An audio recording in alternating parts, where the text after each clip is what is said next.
Good morning. We'll call to order the Douglas County Board of Commissioners meeting. Let me know for the record, this is National Correctional Officers Week, so we're going to open today with the color guard. They will come in, post the colors. We will say the Pledge of Allegiance, allow them to walk off, and then start the meeting. So with that, everyone please stand.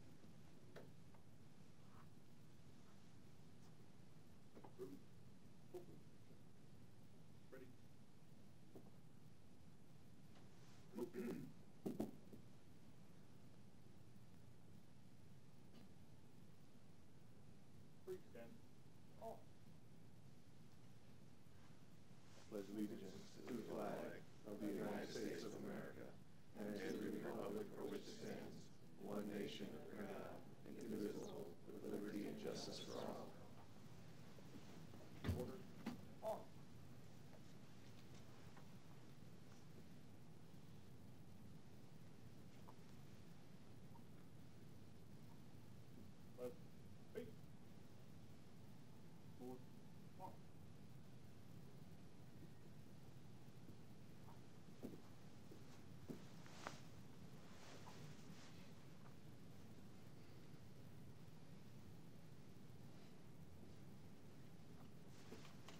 Please be seated. For the record, there is a copy of the Open Meetings Act on the north wall of the legislative chambers in the back of the room. There is an automatic defibrillator in case it is needed for anyone for health reasons. And also, if you have any phones or electronic devices, we ask you to mute them or put them on vibrate. With that, we will call to order the Douglas County Board of Equalization meeting. Roll call. Commissioner Borgeson? Here. Commissioner Boyle? Here. Commissioner Kavanaugh? Here. Commissioner Duda? Commissioner Kraft is absent. Commissioner Morgan? Here. And Mr. Chair. Here, item A is approval of the minutes for the Board of Equalization meeting held Tuesday, April 30th, 2019. Item B is to call for a meeting on said Tuesday, May 21st, 2019 as a date for hearing on certified corrections. What's the will of the board? Motion by Commissioner Boyle. Is there a second? Seconded by Commissioner Duda. Please vote. Just a reminder that Commissioner Boyle's vote will not appear on the screen due to technical difficulties, but he does vote yes, as do the rest of the commissioners. Motion passes. Item C is citizens' comments. This is an opportunity for citizens to comment on Board of Equalization items not listed on the agenda. Are there any citizens' comments at this time? Seeing none, we'll move on to resolutions. We have resolutions D, E, F, and G. What's the will of the board? And adjourn? Yes. Motion to approve and adjourn by Commissioner Boyle, seconded by Commissioner Duda. Please vote.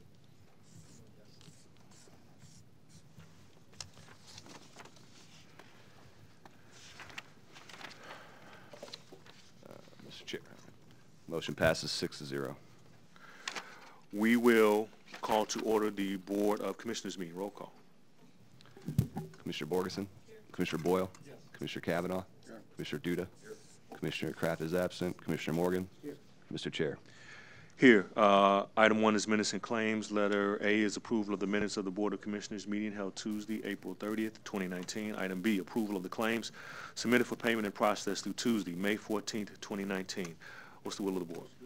Motion by Commissioner Boyle, seconded by Commissioner Duda. Please vote. I'll be abstaining as there's a check to my company.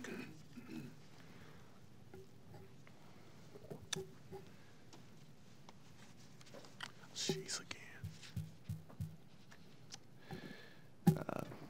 Motion passes. Commissioner Morgan abstains. All other commissioners present voting yes. We're gonna go to item 3 for recognition and proclamation, and then come back. Item A is the proclamation declaring May 5th, 2019 through May 11th, 2019 as National Tourism Week in Omaha. Is there a motion? Motion by Commissioner Duda, second by Commissioner Boyle. Please vote.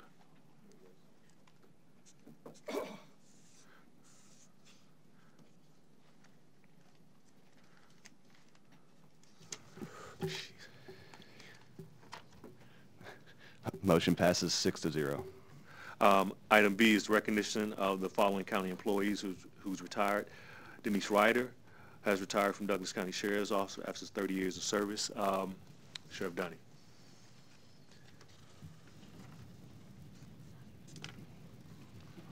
Good morning, Commissioners. Tim Dunning, Douglas County Sheriff. It's my honor this morning to ask that you recognize retired Lieutenant Denise Reeder, now Citizen Reeder. Denise has been a member of our department for a little over 30 years. I guess she had her 30-year mark last September. Been a very valuable asset to us. She's taking on a new career in something that she led actually while she was with us, having to do with crisis intervention training. She's now working for a grant for crisis intervention training as her retirement job, and she's very good at it. So that's a seamless transition. While she was with us, she was very instrumental in our nautical services unit. She co-led that, led the accident investigation unit, like I say, crisis intervention, and a variety of other duties as we've had golf tournaments in the past, the Cox Classic, all those sorts of things. She led the charge on all of them. She's going to be greatly missed, and I don't know who's going to fill her shoes, but it's going to be tough because she really did a great job for us. So, Denise, it's your opportunity to tell them whether you like them or not.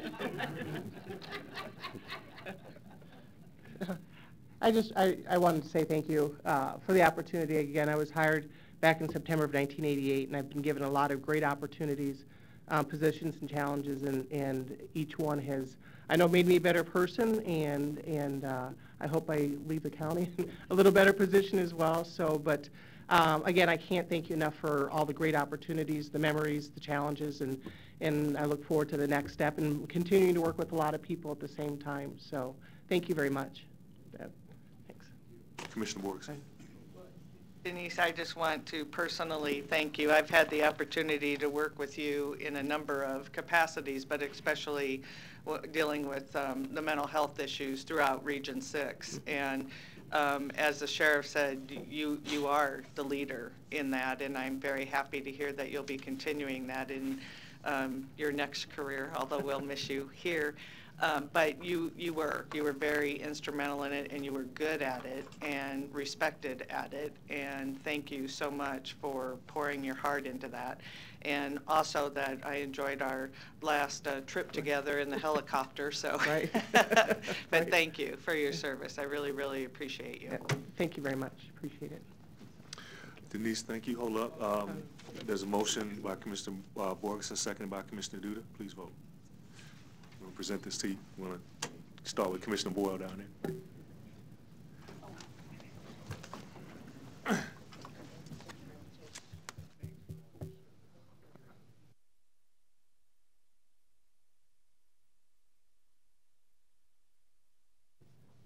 Commissioner Kavanaugh.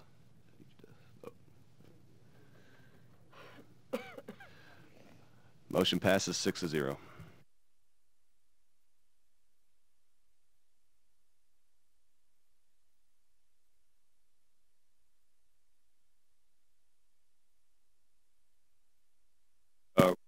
Recognized and congratulating Omaha Healthy Kids Alliance on receiving the United States Environmental Protection Agency's National Environmental Leadership Award in Asthma Management for excellent in OHKA's Asthma in the Home Response Program. Commissioner Borges.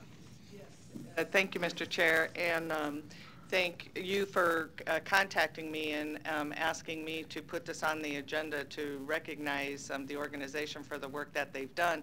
And instead of just reading the resolution, could you introduce yourselves and tell us a little bit about the program that you've been so successful in doing? Sure. Nicole Caputo Reynolds. I'm the Director of Housing Services at Omaha Healthy Kids Alliance. Our AIR program stands for Asthma in-Home Response. And a few years ago, we noticed that when we were going into homes to address lead issues, we were noticing a lot of families that had children with asthma and a lot of conditions in the home that were causing things like mold growth, water intrusion, pests that were triggering asthma. The standard AIR client that we serve spends multiple nights in the ER because of their asthma symptoms or has extended hospital visits and stays because of their asthma symptoms. The return on investment for health impacts has been incredible for this program, and Dupree might be able to talk a little bit more about that. Each family receives a tailored intervention, and we've had incredible success with the program. We receive referrals from Children's Hospital and Medical Center, WellCare, and Boys Town. I think with that, Dupree, do you want to say something? Absolutely. So my name is Dupree Claxton. I'm actually the case coordinator for the AIR program. I reach out to about 90% of the families that are referred to us, and just in generally, I always help the families with our program. Kind of like Nicole said, we do a lot of cool things with the family, one of which we do some case managing and also provide supplies to that family, just to help those families who are struggling, have the child that's struggling with asthma. We do have formal partnerships, as like Nicole just mentioned, and a lot of the work that we also do is word of mouth, by actually getting out in the community from a grassroots level and reaching out and really trying to help, kids in the community. So I thank you for having us here. So. Thank you so much for recognizing us. We really appreciate it. This award actually is national, and we're the only nonprofit to receive it. Usually this award is reserved for hospitals and large organizations, so thank you. Well, we're honored to be able to recognize you, and it's actually very timely, because last board meeting when we had our youth center folks up here, one of the sets of data that they gave us was our kids that are in our youth center, the third highest medical issue medications that are given were for asthmatics. And so there may be a partnership that we can work on with you all, again, to maybe hand off once they leave the youth center, to see if there's something that we can do with the family or case manage some of the stuff that they have or issues that they have in the home, to help them out a little bit. So we may have a future conversation about that in the near future. That sounds great. Thank you. Thank you very much. With that, I would move approval. Second. There's a motion by Commissioner Borges and seconded by Commissioner Duda. You want to come up and get that? Yeah. Please vote.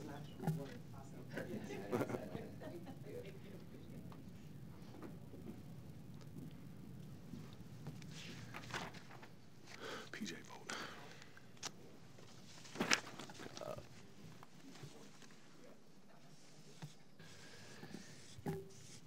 Motion passes 6-0. Going to go back up to item 2, which is the consent agenda. There's 12 items on the consent agenda. We do have one audience member that wants to comment on one of the items. What's the will of the board? There's a motion. There's I apologize. Yep. Tracy County Attorney's Office. There is a correction on consent agenda item A. Yeah. Oh, wonderful. I'm so sorry. Thank you, Commissioner. There was a motion by Commissioner Duda, second. I thought I heard Commissioner Borgeson. Let me know for the record.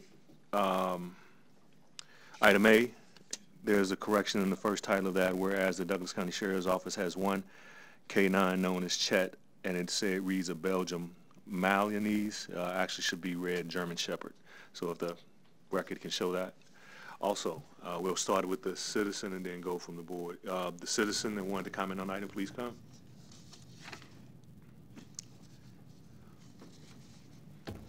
I appreciate your flexibility on this. This is regarding consent agenda item H, not entirely specifically, but it just happened to be that you were talking about this today. Chairperson Rogers, members of the Douglas County Board of Commissioners, my name is Dr. Aaron Feitstinger, and I am here as a private citizen and a resident of Douglas County. At first, I thought to show up and express my general frustration with the lack of transparency in the process by which citizens are appointed to various boards through this body. Then this initial issue became more specifically about the lack of transparency and accountability around the Douglas County Housing Authority Board of Commissioners. Now, if I have an issue or a question as a private citizen with the management of said authority, what is my recourse? The board which governs this public institution is not elected. They are appointed by you, who I and the rest of the citizens of Douglas County elected. From there, as far as I can tell, there is relatively little oversight you exercise over this incredibly important public institution, aside from confirming reappointments and filling vacancies after that point. I have a lot of time and energy to run down information like this, or in this specific case, a lack of information, and I have an extensive background in research in addition to being actively engaged in local politics and having a job flexible enough to allow me to be here without worrying about losing it. And the fact that I could not find adequate answers to my particular issue makes me concerned for the more than 2,400 people currently served by the Douglas County Housing Authority who have far more real-world concerns and stresses and anxieties than do I, like paying rent, getting food, worrying about childcare, etc. So, I am here to ask that you make the process by which applicants are solicited and considered for the board of the Douglas County Housing Authority more transparent by posting any vacancies on the Douglas County Housing Authority website, as well as stating the length of time served by any board member. I ask that contact information for each Douglas County Housing Authority board member, or at the very least a general point of contact for that board, be posted on their website. And perhaps most importantly, that board meeting dates, minutes, and agendas be posted for the Douglas County Housing Authority. Even though I could not find that this is explicitly required in statute, it is best practices and is necessary for the effective operation of a public institution such as this. I ask that you reevaluate your current practices regarding oversight of this board so that when a constituent like me has an issue or a question, you as elected officials can better address those issues and questions, or have some system set up by which members of the public can more efficiently engage with the Douglas County Housing Authority Board of Commissioners. I ask that any further appointments or reappointments to this board be taken off of the consent agenda and placed into the public hearing section if that's possible, so that this important institution, which serves thousands of individuals and families seeking to find housing stability, is beholden to the community and not to some illusory process where no meeting dates, minutes, or agendas are available to the public, and whose composition seems based on a 2-page form letter application buried at the bottom of one page of your website. I thank you for your consideration. Thank you, Aaron. Let Aaron know for the public that the Douglas County Housing Authority is a public body whose minutes are posted and meetings notified. That, I'm going to tell you, I honestly don't know, but I know they are by law. Commissioner Kavanaugh. I'm thankful for Dr. Feitsinger's comments. They go, as you know, in line with comments that I've made for the last 5 years relative to the appointment process, or lack thereof, that we employ on all of our boards to allow people to serve decades, unlike any other public boards that I'm aware of, or not-for-profit boards. Best practices call for term limits, but they also call for transparency. I would ask the clerk, do we record these housing authority meetings? Dan Esch, Douglas County Clerk. We don't. Okay. And as far as you know, are they subject to the open meetings, open records laws? Well, I know they do post them in the Daily Record when they're meeting, but I don't know, you know, as far as minutes or agendas, Sure. I don't know about that. I guess I'd ask our county attorney As far as you know, are they subject to the open meetings, open record laws? Tracy York County Attorney's Office. I do not know, Commissioner. I'm not counsel for them, and so I've not reviewed that. You know, this is a classic example of the opacity, the lack of transparency, the difficulty of finding out even what our own boards and commissions do or are subject to. I have, as you know, objected repeatedly to the rubber stamping of appointments, and I'll object again this morning to the rubber stamping of appointments to people to this board and to the county planning board without any solicitation of new talent whatsoever, ever, without any public awareness that these openings even occur, ever, without anybody from these boards who are repeatedly rubber stamped appearing before us, as they do in almost every public forum that I'm aware of. I mean, the legislature regularly has people come before them, whether or not they're being appointed for the first time or reappointed, simply to show courtesy to the public body that they are available for questioning. These appointments are not really transparent, and the process that we go through is not really oversight. This is a classic example of closed government run behind closed doors that is symptomatic of so much that Douglas County engages in.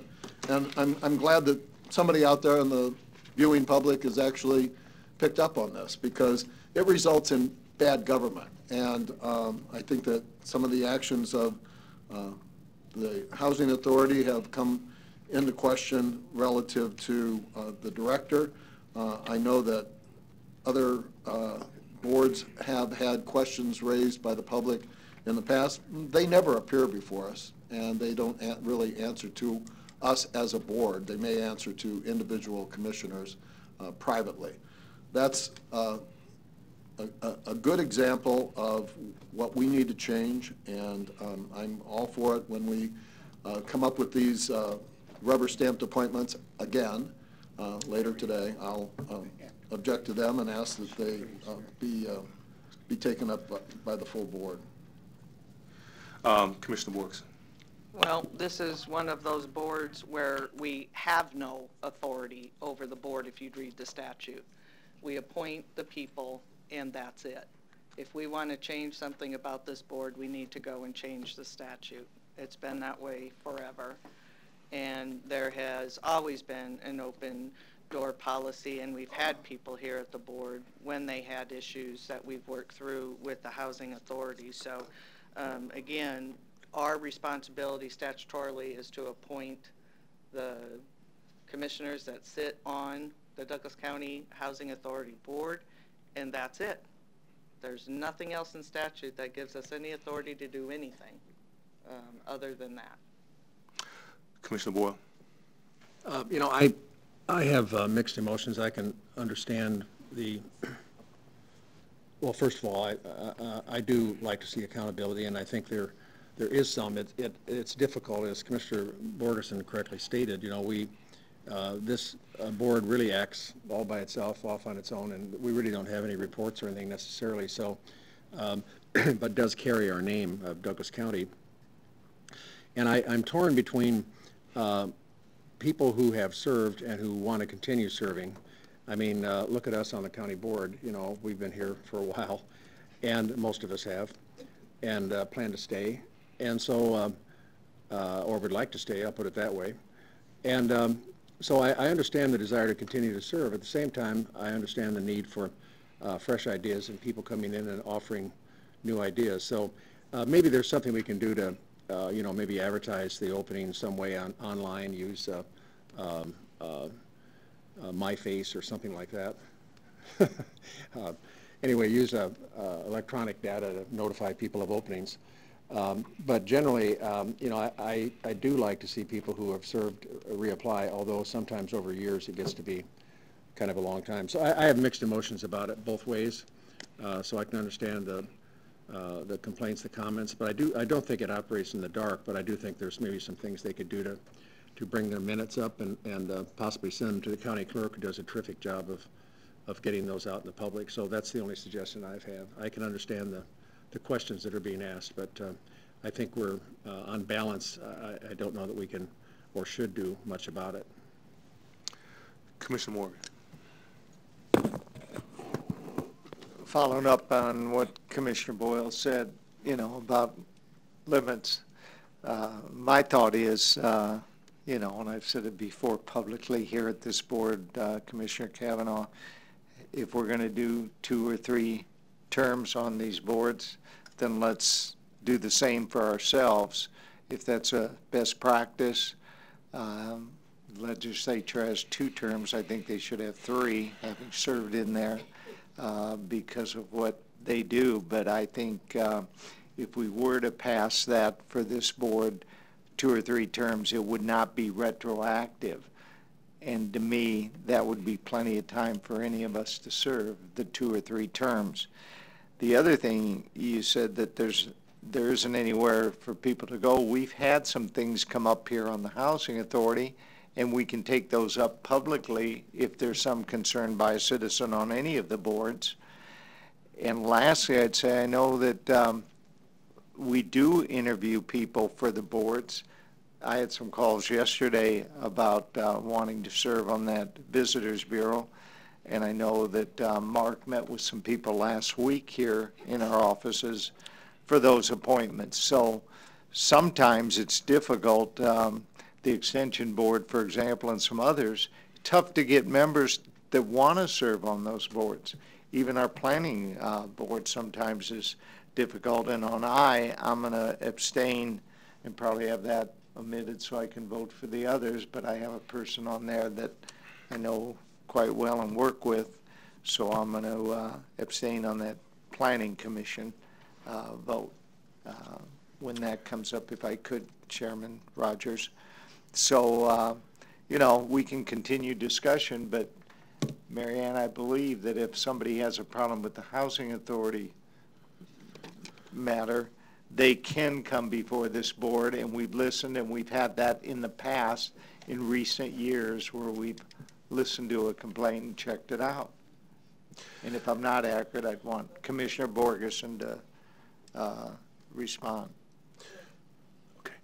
Aaron, if you want, I'll give you a copy of the application. There's an application process. When a board appointment is open, it is publicized. As I stated to you in the email, if it's a reappointment, it's usually sent out among board members, and if there's name suggestions, it's put in the process and brought to a final. So I'll get that to you. Commissioner Moore. Suggestion that we ask on when our agenda is, of course we do notify, openings when we're appointing people, but is there some other way that we could practically, or do we, publish vacancies, 90 days in advance or something of that nature? Can we do that? That's in the rules. It's done 90 days. Are we doing that? Yeah, we're notified, yeah, okay, if there's an opening. How is it public?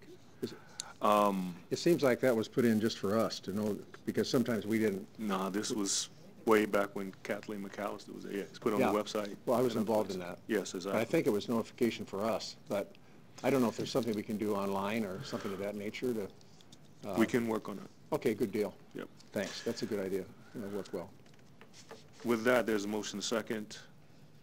Did you take I out of it? Yeah, I can. Commissioner Kavanaugh. The motion is on the consent agenda in its Yes. entirety? Okay, I have other questions on the consent agenda. Well, please go. Okay. Let me note, since we're pulling this, we're out of consent round. We're going to get into this debate format now. So What? Are we on the consent agenda or? I'm just stating to you, we're pulling items you're discussing, so I'm notifying the board we're going to kick into the limits of debate, because this is not a consent anymore. It's getting into individual items. So you got the floor. Okay. Questions on item B, which is CHI Health EAP to provide employee assistance program, an annual cost of $50,000. And this is under purchasing. Mr. Carlson, I don't know if he's here. But He's here.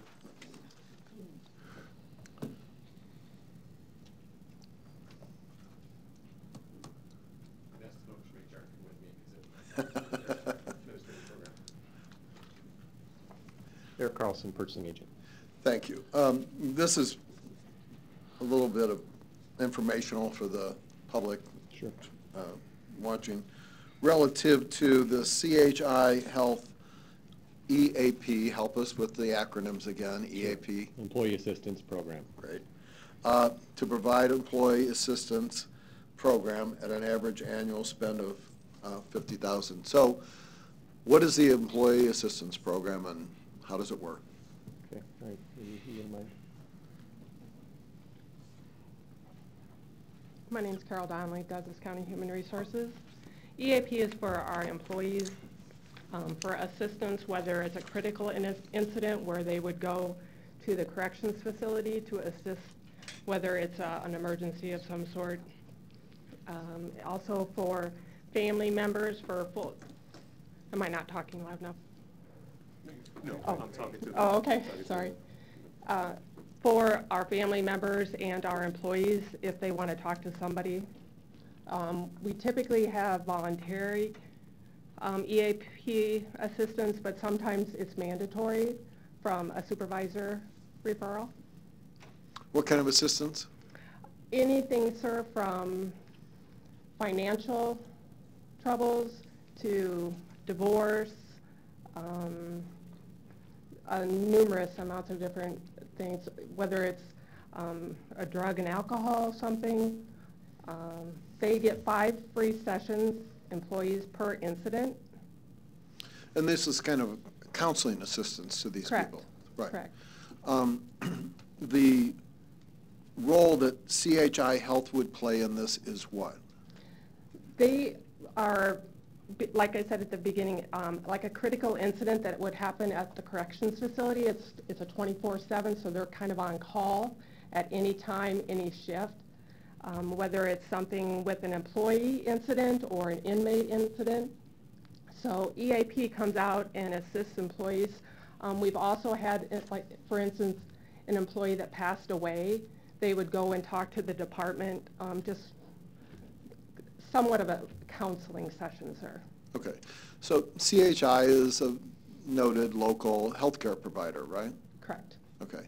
So when you say that they would respond to, say, an incident at corrections, they would respond with health care or counseling, or just explain it to me so that it's... It would be counseling for our employees. So in other words, how to handle a situation, a critical incident, like I said, a handling of employees if someone passed away, an inmate, or, for instance, an employee. So they go in and talk to the employees, whether it's one-on-one or a group. It's kind of whatever the department or they asked for. Right. So CHI, this healthcare corporation, would provide a individual to do counseling to an employee of Douglas County. Is that correct? Generally? And family members, sir. And family members. Correct. At the request of whom actually makes the request to CHI to send someone? Typically, it's the department. Sometimes they go through, they also do a lot of training. In other words, talk about what kind of assistance they can provide. They also do suspicion if they department feels as though an employee may be under the influence of something. So they also come out and do training for us as well. Okay. So. And this program's been going on for some time, is that right? Correct, sir. Do you know how long? If you don't know, that's fine.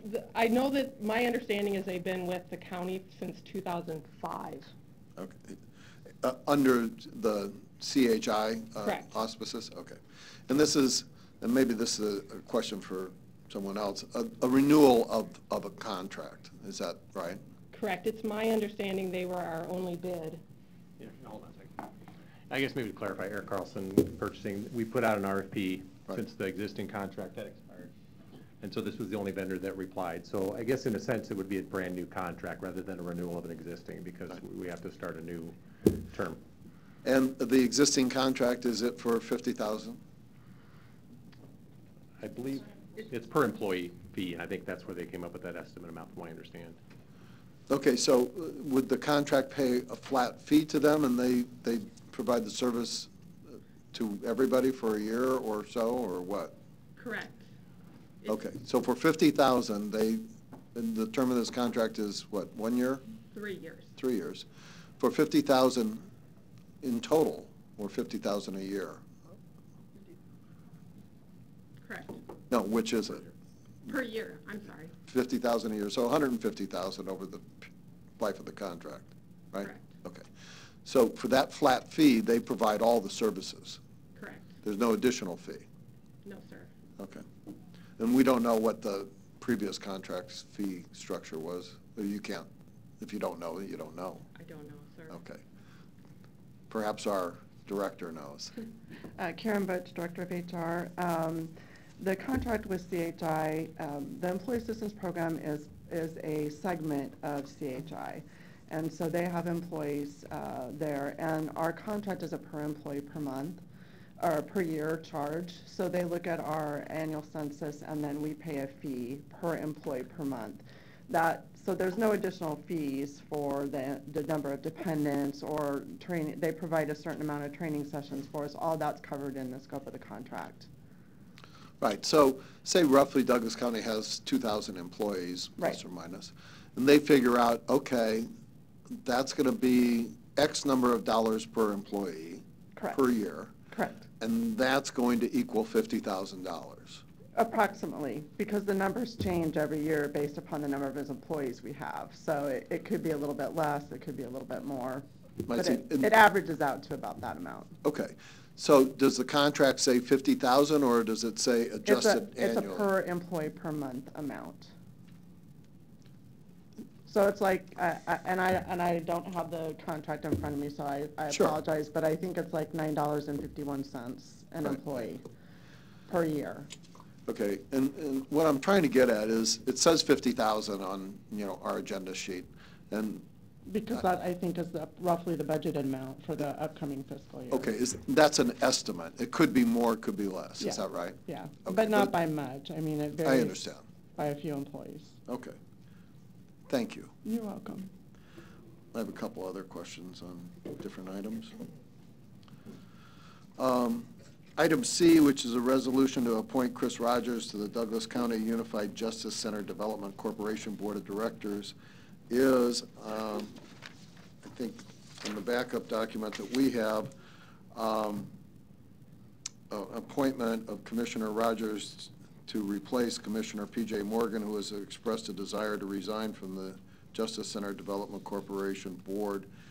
And I guess my question initially would be, is there a vacancy? Has Commissioner Morgan resigned from the board that we're asking for a reappointment to? Is that right? I can respond to that. I wanted to wait till the accountability and disclosure had made their decision that I did not have a conflict. I didn't want to resign before that statement came out, so it looked like I was resigning because of the accountability and disclosure. But I felt that it would be the right thing to do, and I knew that Commissioner Rogers had an interest in that and felt it would be appropriate to ask if he would consider doing that if I was to resign. And he said that he had an interest and would do that in the community to raise funds. That's what it's for, basically. And I thought that was the right decision to make, so that's the reason. If you have further questions, I'll try to answer them. Sure. Actually, the Accountability and Disclosure Commission didn't say that you didn't have a conflict. They said that the claim was insufficient for them to investigate a conflict. It's a little bit like the Mueller report didn't say that Trump didn't obstruct justice. It said that they didn't find sufficient evidence to indict him at that point for obstructing justice. And there is a conflict. I mean, there's a conflict for you to serve on this board. There's a conflict for Commissioner Borgeson to serve on this board. There's a conflict for Commissioner Rogers to serve on this board. And the Accountability and Disclosure Commission has a wide open door to look into that, and I wouldn't be surprised if they do. But just for the record, they did not say a conflict does not exist. That's not what they're, I've seen the document that they put out, and it did not say, quote, no conflict exists, unquote. That's a misstatement. And I object to this board having commissioners on it. There's a direct conflict between what this board does, whether it's raising money in the community, which is a new thing that you say here today, or approving contracts that will cost us and the taxpayers of Douglas County tens of millions of dollars. Direct conflict between serving on a private board that does that and serving on this public board. We serve the taxpayers of Douglas County, and this board does not. So I would object to this appointment. I object to the service of our commissioners on this board. It's a bad precedent to be privatizing government in this way, and it's a direct conflict of our oath to serve the Douglas County taxpayers. You know, Commissioner Kavanaugh, are you finished? Or did you have anything? On that item, unless you want to talk about it. So Yeah, I do. Okay. Because you throw out statements that are pretty interesting. A few weeks ago, you threw out the statement that I make hundreds of thousands of dollars. It's a matter of record that you stated that. And I requested publicly, if you make a statement like that toward my reputation, that you come before this board and present where I made hundreds of thousands of dollars. You haven't done that. So I hope in the weeks ahead, you will come before this board and show where I made hundreds of thousands of dollars serving on this board, okay? That's number one. Now you're making the statement of, you know, comparing it to what Mueller has done with Trump, in my case, which is flattering but wrong, because I'm not in the president's office or anything close to it. I would do that if it was necessary and requested by all the commissioners.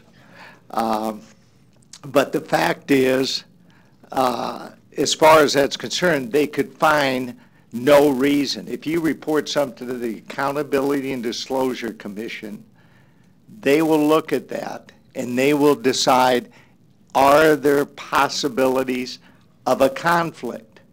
And if so, they're going to look at it, and then they're going to bring that person in front of them and start to look at what that conflict was as far as what's going on. They couldn't find any reason, as I recall, Mary Ann, and you can help me on this, and I don't have the letter in front of me, that they basically didn't find any reason to continue that investigation. So if you have reason to believe I've had a conflict, I hope for the public's sake and everyone else, you'll bring it there for me that I had a conflict and did something wrong that I profited from. And then when they said I did not have a conflict concerning my company's help with the housing authority that they requested of us, some of their board members, I checked on it. Again, they said there wasn't a conflict, and I still didn't vote for that item. So I get a little tired of your cross-examinations, and I know that other commissioners get a little tired of it, and some of the statements. So I hope soon for Chris Burbach and the other media people, when I make hundreds of thousands of dollars by serving on this board, you're going to bring that forward to this board soon. Well, we're not talking about that today, but I'm glad you brought it up, and we will discuss that, rest assured. The point is, if you wanted to put this to rest, make public the letter that Accountability and Disclosure sent to you that says you don't have a conflict. If you want to do that, that's perfectly within your rights to make that letter public where it says you don't, quote, have a conflict, unquote. It doesn't say that. I believe the World Herald has a letter, and it's public information, and I don't have a problem with that being out there. That's up to the county attorney, and I've told him, hey, if it's public, release it, could care less. All right. Well, With that, I have next item? I have a couple more. Okay. On item D, a resolution to approve an amendment to a business associate agreement with Blue Cross Blue Shield, and that's listed as Ms. Carlson. I'm just interested in what exactly we're amending here and to do what. Diane Carlson, Deputy County Administrator. The language is an amendment to our current business associate agreement with Blue Cross Blue Shield. They administer the county's health plan, and under HIPAA, we have to have a business associate agreement with them to make sure that they keep the information confidential, protected health information confidential. What this provision does is actually in relation to another federal regulation known as the Alcohol and Drug Confidentiality Law. And there were changes made to that regulation that have required additional language to be placed in business associate agreements. And so that's really all that this is accomplishing. Okay, so if I understand you correctly, it's a HIPAA compliance? Yes, the original agreement is with respect to HIPAA. Mm-hmm. This provision is with respect to another federal regulation, a different confidentiality regulation that also applies to health plans. Okay, so we rolled them all into one agreement. I see. Thank you. And finally, on the appointments in items H and I, I'd ask that they be taken off for a separate vote. Okay, we have a motion and a second with the consent agenda with items H and I removed. Are you ready, Mr. Clerk? You want? Oh. We're ready when you are. The motion on the floor consent agenda is to approve the items with H and I removed. Please vote.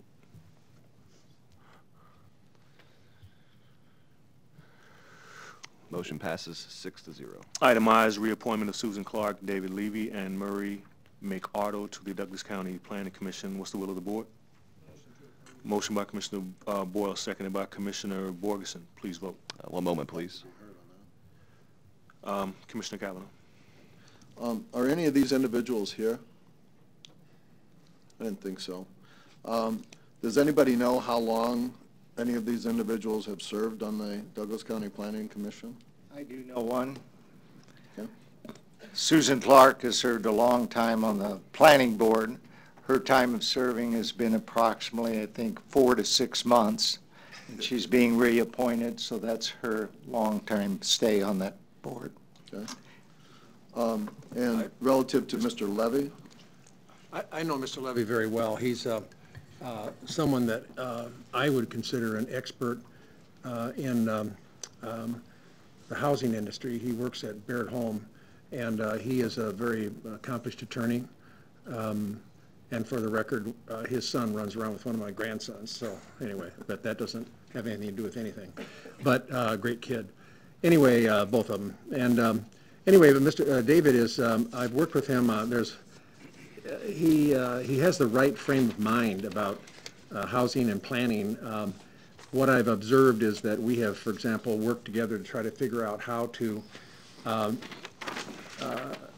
assist investors who provide low-income housing, particularly with the Omaha Housing Authority. And what happens is the Housing Authority has a very small interest in it, and the investor has a very substantial interest in it, so it does not qualify for tax exemption, which is additional burden on the person who's renting the home. And it is continually a problem, but it's not going to go away anytime soon. David is an expert. I think he was appointed fairly recently to a term. I was pleased to see him come on, and so this would be the appointment of fulfilling another term, or he hasn't been on a long time, but even if he has, I would still support his service. And I know Mr. Levy as well, and he's a respected member of the local bar. My question is very simple on any of these. How long have they been on the board, if anyone knows? I mean, can I ask you a question? Wait a minute, we got some people in line. I'm sorry. Commissioner Dewey. Thank you. I just wanted to say I was at a MAPA meeting about a month ago, and David Levy was the speaker, and talking about the importance of things like housing authorities and planning commissions and the importance of local government. This guy he's awesome. And I believe we are lucky to have somebody of his caliber as a volunteer serving on our behalf. I don't care how long he's been on. We're lucky to have him.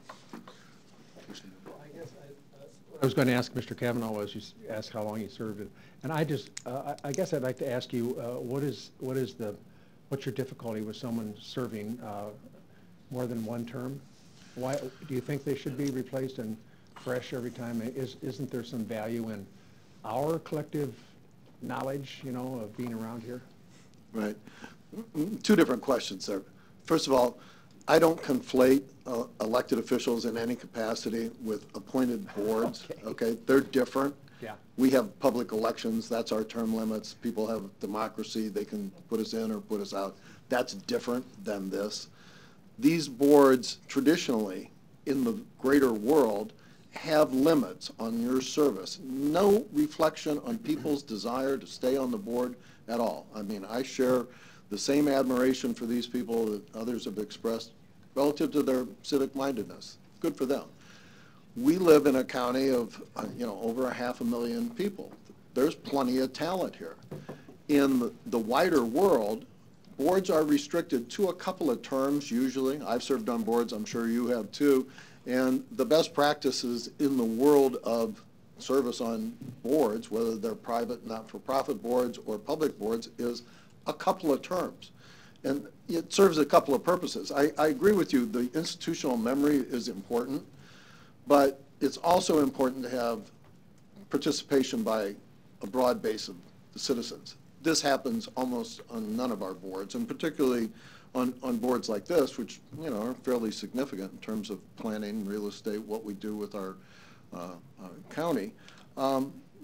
There's plenty of talent here. Now, there's been a lot of discussion lately about why do so many young people leave, get their education, get raised here, and then leave and go elsewhere because there's no opportunity here. Well, if nothing else, having board participation available to a wider selection of people than the same people over and over and over and over again would allow some of these young people perhaps to make a contribution and to perhaps think about staying here where they can participate in the governance of their own government.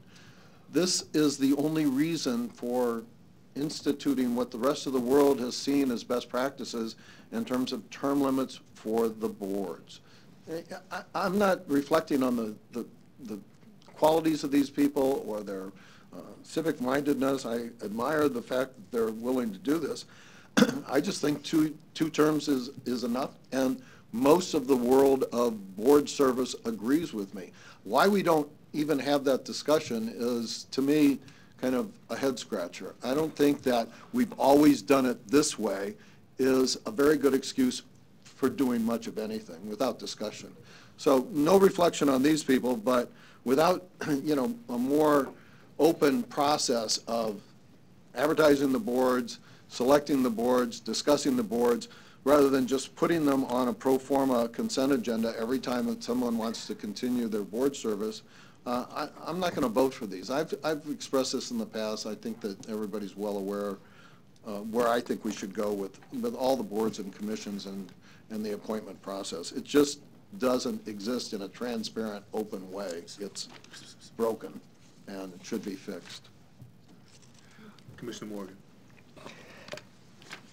I think this is the county board, and you're talking about boards, and you're talking about young people staying in our community, and that's why I'm supportive of seeing 2-3 terms for a county board, a city council, and so on, for the reason that then what you're saying about young people staying in our community, then there's that opening. And if you want to come back someday after you've served your 2 or 3 terms, as many state senators do, they come back and they take a break. And as I said before, that wouldn't be retroactive. It would start now that you'd have 2 or 3 terms on this board, which is more than enough time for any of us to be here.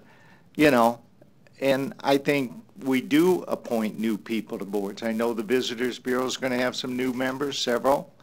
And as I mentioned, as Susan Clark, she's a new member of the Planning Board. So it is happening where you talk about they're continually reappointed. That's not really the case. So I think we take the vote and move on. Call for the question. There's a motion and a second on item A. I. Ready? Real quick, if I may make a comment, Dan Ashe County Clerk. Doug Cook once sent me it was within the last 2 years, I believe, sent us a spreadsheet that had the history of the Planning Commission members. I'll send that out to you guys after the meeting, but I don't have the answers in front of me, but I can easily get that after the meeting. Thank you. Anyway, we are ready, so. To vote on Aye. That item I. Yep. Please vote.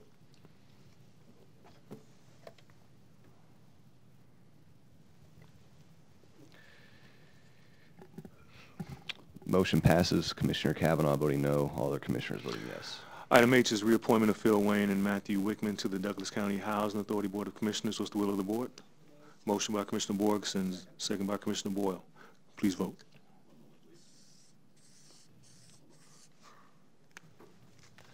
Sorry, I don't know if y'all heard me. One moment, please. All right, we're ready.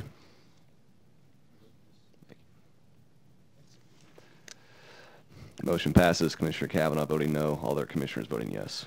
Item 4 is citizens' comments. This is an opportunity for citizens to comment on items not listed on the Board of Commissioners agenda. As you're reading, please note the language at the bottom of citizens' comments that notes our restrictions around that. Are there any citizens' comments at this time?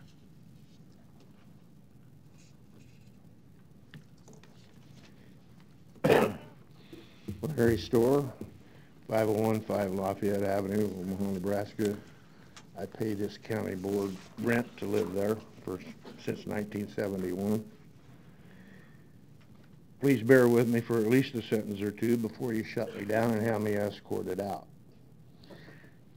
We have an open meetings law over there that's referred to, but quite frankly, does any citizen want to go over there and get that out of there and try to read it before the meeting starts? I don't think they want to during the meeting. Secondly, that is just an outline of the state law. What the intent of the open meetings is, the citizens can address their representatives without being shut down, without being escorted out. But some people don't get the message. Now, the Founding Fathers intended for you to serve your term and go home and let another citizen have a crack at it. A monarchy appoints people to the monarchy's boards, and those people are called commissioners. But you know, we did away with that system.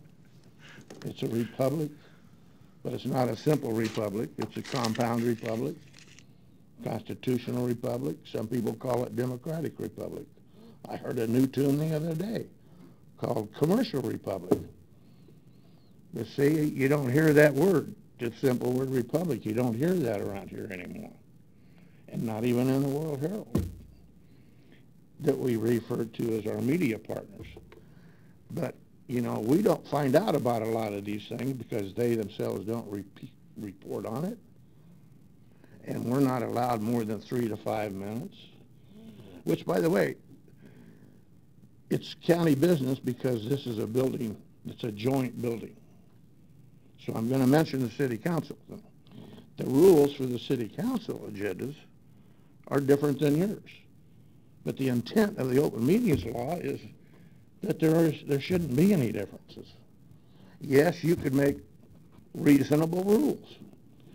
It doesn't say you could make unreasonable rules. It doesn't say you can change the rules. I believe they say you're supposed to use Robert's Rules of Order. In a lot of cases, it's either Roger's Rules of Order or Ben Gray's Rules of Order. Now, last Tuesday, Ben Gray shut me down and had me escorted out again. Before that happened, there was a lady that mentioned the Omaha Land Bank. They were talking about North 24th Street BID, business investment. It involves county tax dollars, property tax dollars of me, but also people in North Omaha that maybe aren't getting the benefit that a business improvement district gets, an owner, a builder. They don't get TIF. They can't postpone their taxes for 20 years, well, 15, but they're trying to boost it to 20. The Founding Fathers didn't intend any of this. But the progressives have changed all that. We can no longer speak freely. And the Constitution is actually 3,000 pages long because of rules and regulations and boards. People appointed. But we rebelled against monarchies appointing people, commissioners, etc., and leaving them there. We rebelled about it. We walked some of them out with tars and feathers. Have we forgotten that? Please don't forget that. Thank you. Wants to make a point? Yes. There is, I think, a misunderstanding about what the open meetings law is all about. I'll simply state it if I can. I pulled it up on the computer. And it says that it's hereby declared to be the policy of this state that the formation of public policy is public business and may not be conducted in secret. So it really deals with the functioning of this board, that 3 of us may meet because it's not a majority, which is kind of awkward. It leads to a lot of confusion sometimes. But so what it really deals with is more the requirement that we have not to meet in secret. It used to be, I remember years ago, that city councils and boards would go to a restaurant and sit at adjacent tables, and they would talk loud, and somehow they thought that was a way to get around it, which it wasn't. But anyway, it really is requiring us to conduct business in the open. It doesn't really deal with specifically with a taxpayer's right to speak, although that's inherent in that if we have these meetings in public, then you have a right to speak to them. So there is that important message that comes with this. Well, thank you, No, Mike. Larry, it's not a dialogue. Yeah. I gotta, Thank you, Mike. I gotta cut Sorry. you off. Larry, I gotta, okay, well, just adhere to it. Any other public comment? On this matter? No, on a previous matter. That's No why I public want to comment? bring it up now, before we go on. I'll let you do it if it's another matter. We're gonna stay on citizens' comments. Any more citizens' comment at this time? Seeing none, we'll move on. What's your point of privilege? I thought that we had pulled off item C on the consent agenda, which is the the appointment of Rogers to fill Morgan's vacancy on the Douglas County Unified Center Development Corporation, which I made a point of saying I was against. I was going to vote no on. It did not get pulled off for a separate vote, and I would like to have the opportunity to vote no on that. If I could, Mr. Chair. Well, if he's asking for a motion to reconsider that, is there anybody from board that's going to second it? I was going to make that motion for just the sake of, we all know how this is going to turn out. I make a motion to reconsider the vote. I voted yes. Okay, there's a motion, there's a second to reconsider item C on the consent agenda. Just to make the record clear. Okay. Mr. Clerk, we can, look, from Robert, you can do this a couple of ways. By consent, if everybody's fine with that, you can just change this in the record without a vote. By a vote, noted in the thing by a vote of consent, but if we need to, we can do it. There's a motion and a second to reconsider item C on the consent agenda. Was, just to be clear, Commissioner Boyle or Commissioner Kavanaugh made the motion? Boyle motion, Kavanaugh second. Second, okay.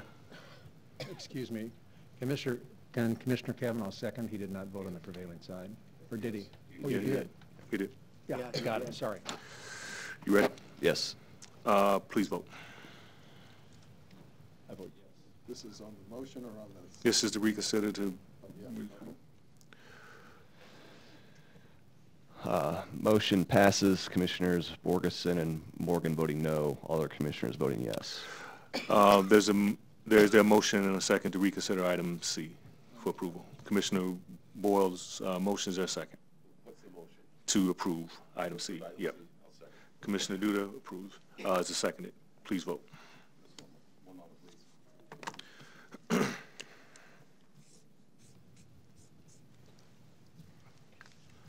Okay, thank you.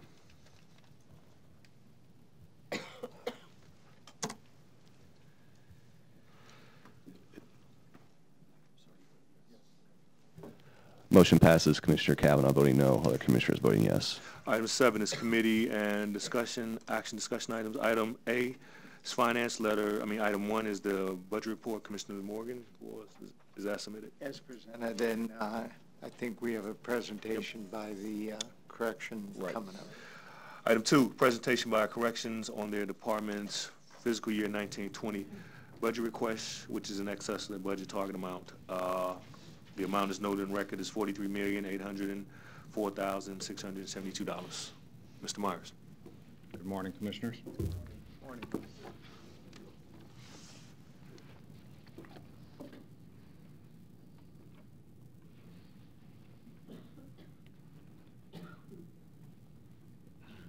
Michael Myers, Director of Corrections for Douglas County. On behalf of the men and women of the Douglas County Department of Corrections, I would like to thank you for your support of our department. We could not succeed on any level without it. We know that you have difficult decisions ahead of you as you establish the operating budget for Douglas County for the upcoming fiscal year. At the Department of Corrections, we strive each day to be good stewards of the funds entrusted to us by the citizens of Douglas County. Before I begin, I also want to acknowledge how grateful I am to Deputy Director Amber Redmond and Administrative Services Manager Debbie Otwell. Despite the fact that 7 months ago none of us held the positions we hold today, we are prepared to present to you and the public a carefully planned budget after many long hours of thoughtful deliberation. I certainly would have been lost throughout this process without their help.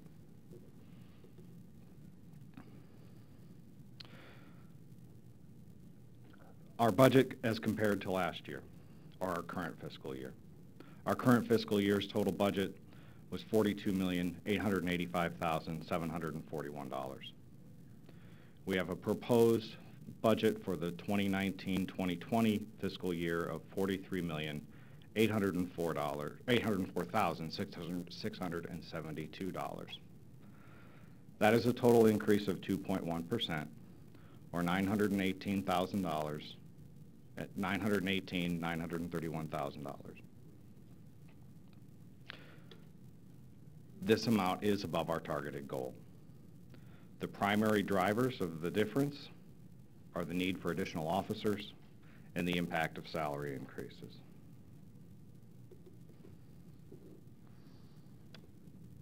Our jail is full. Evidenced by this slide, you can see that we have been at or very near capacity for the previous 3 years, and that trend is continuing throughout thus far in 2019. Our female population has had a rather striking increase during the past few years. Unfortunately, this is common across the nation. Our female population limits our ability to close housing units even if the overall population decreases somewhat. Prior to 2016, we typically had 2, and occasionally we would need to open a 3rd female housing unit. In the past 3 years, we have had 3 and oftentimes 4 female housing units open at any given time.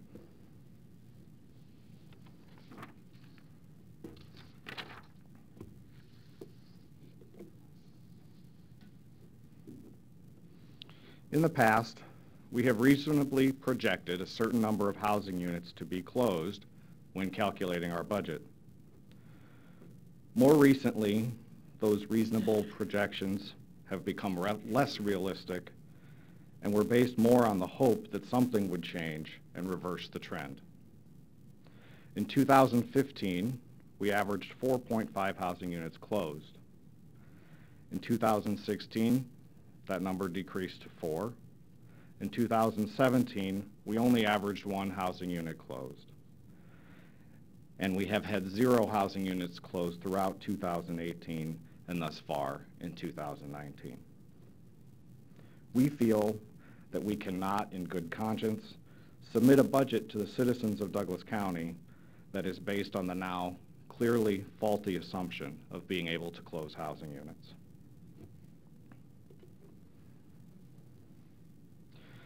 Without going into precise detail due to security concerns, depending on the day and time, the Department of Corrections has a minimum of more than 50 staff present and on duty, and at other times we have well over 100.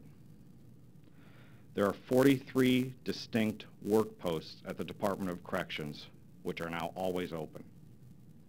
9 of these posts require more than one staff member to be present at all times. 3 to 9 more of these posts are staffed with an additional officer, depending on the population during waking hours. Vacancies for these posts must be filled with a combination of voluntary and mandatory overtime at 1.5 times the cost of regular staffing.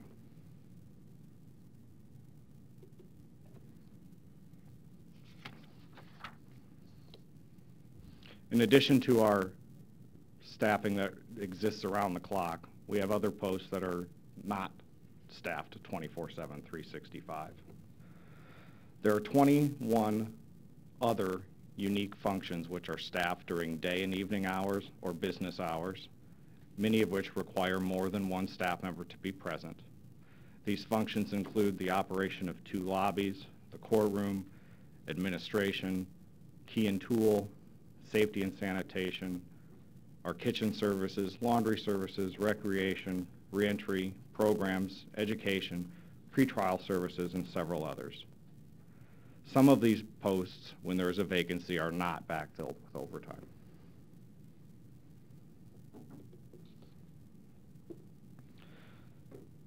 The current construction project and renovation project will likely extend into the 3rd quarter of 2020. Even though we have to close 2 housing units at a time while they are undergoing renovations, we often have to utilize one or both of our gymnasiums as housing units. In an attempt to keep the gymnasiums available as gymnasiums, we also add temporary beds to our newer housing units. When we cross a certain threshold of additional inmates in those housing units, we do add a second officer to provide security in those housing units. We add 4 additional staff members during the times when construction is ongoing. They provide security and escort services back and forth as the contractors need to go to and from to get tools, and supervise the overall area that's currently being impacted by the project. We have additional overtime costs for other staff members due to needing to be present at different hours for deliveries and off-hours projects as we prepare to open these housing units, like painting them, waxing the floors, etc., that need to be done in a very tight time frame.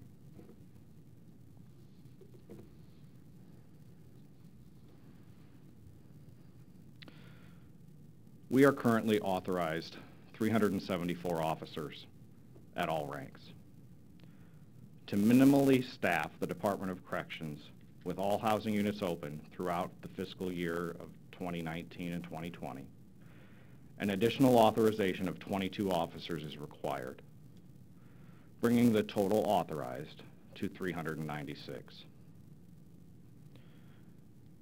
We had some debate among ourselves, and an argument can be made for an additional 8 officers to cover the increased demands that a higher inmate population brings to the kitchen, laundry, additional exception time, but these are not included in our proposal.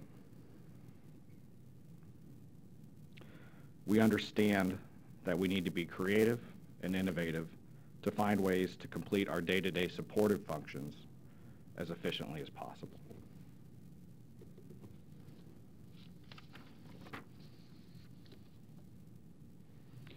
As you can see from this slide, we have not had a full complement of officers since 2015. We have made some incremental progress as we have slightly increased our officers on hand.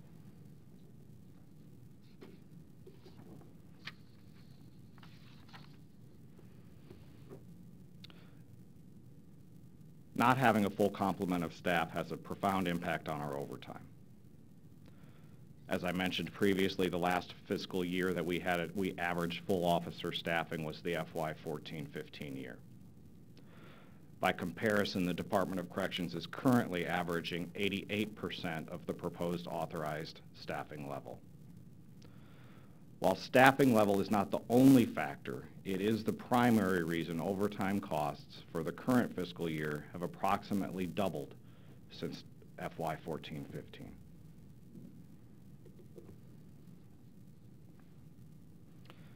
When we do achieve full staffing, overtime will be limited to covering certain temporary staff absences, such as trainings or medical leave, special duties like maintenance projects, when we have an inmate in the hospital and we need to maintain custody off-site, and quite frequently recently we have had high-risk inmates that require one-on-one supervision. The impact of our increased staffing will be incremental, as we estimate it will take most, if not all, of the 2019-2020 fiscal year to meet our targeted staffing level.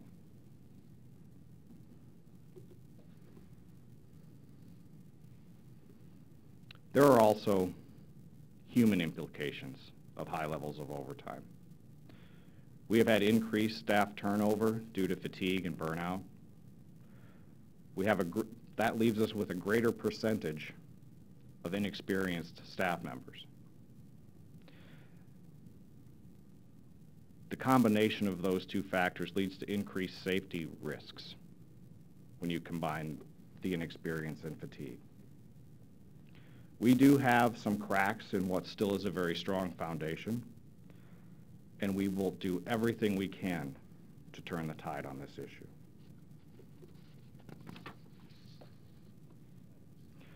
We are also impacted by pay increases, steps, union contracts.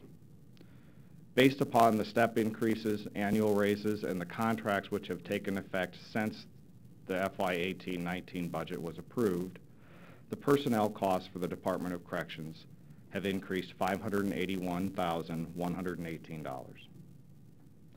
This figure does not include EULA and FOP negotiated raises, which are currently subject to ongoing union negotiations.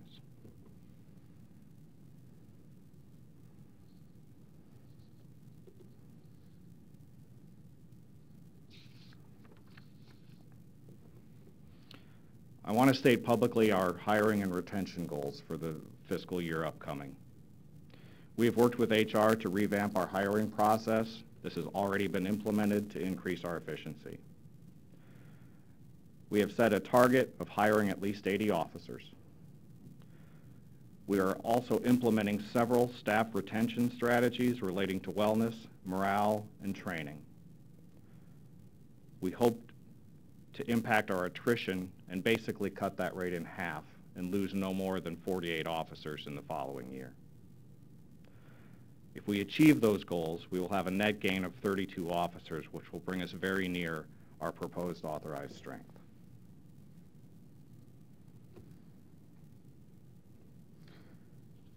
When we achieve this, we will spend less money on hiring and training new officers, and we will have a more experienced and savvy staff. In short, the Department of Corrections will be more efficient and safer. We will continue to be forthcoming with this board regarding our progress on these goals.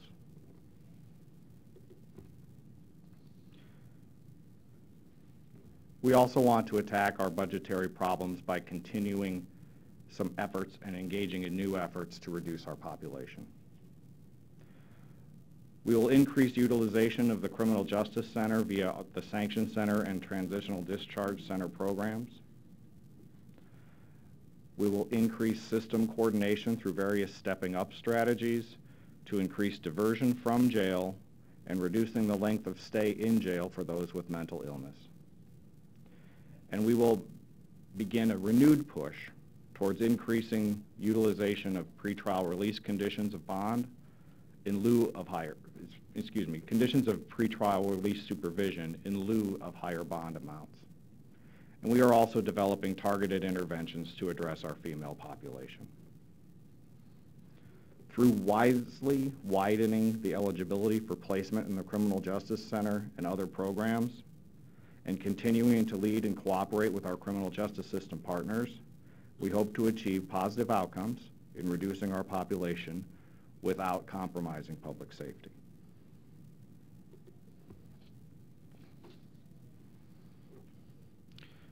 We have made every effort to hold the line on all the spending that we feel we can immediately control.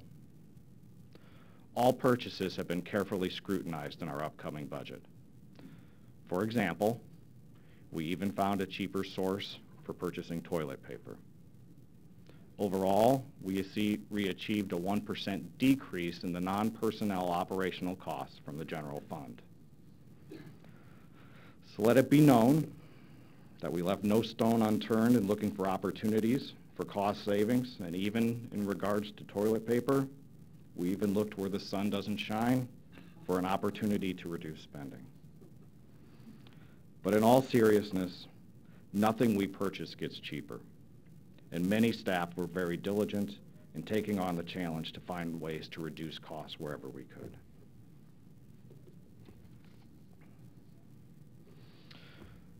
We also are addressing the other side of our budget, which is our revenue.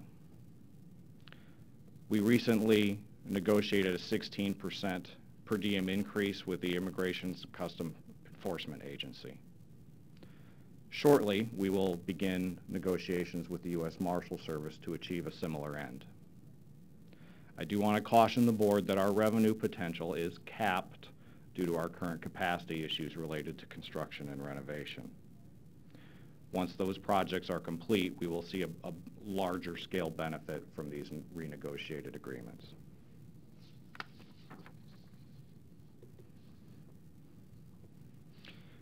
In conclusion, the Department of Corrections' proposed budget for the fiscal year 2019-2020 is $43,804,672.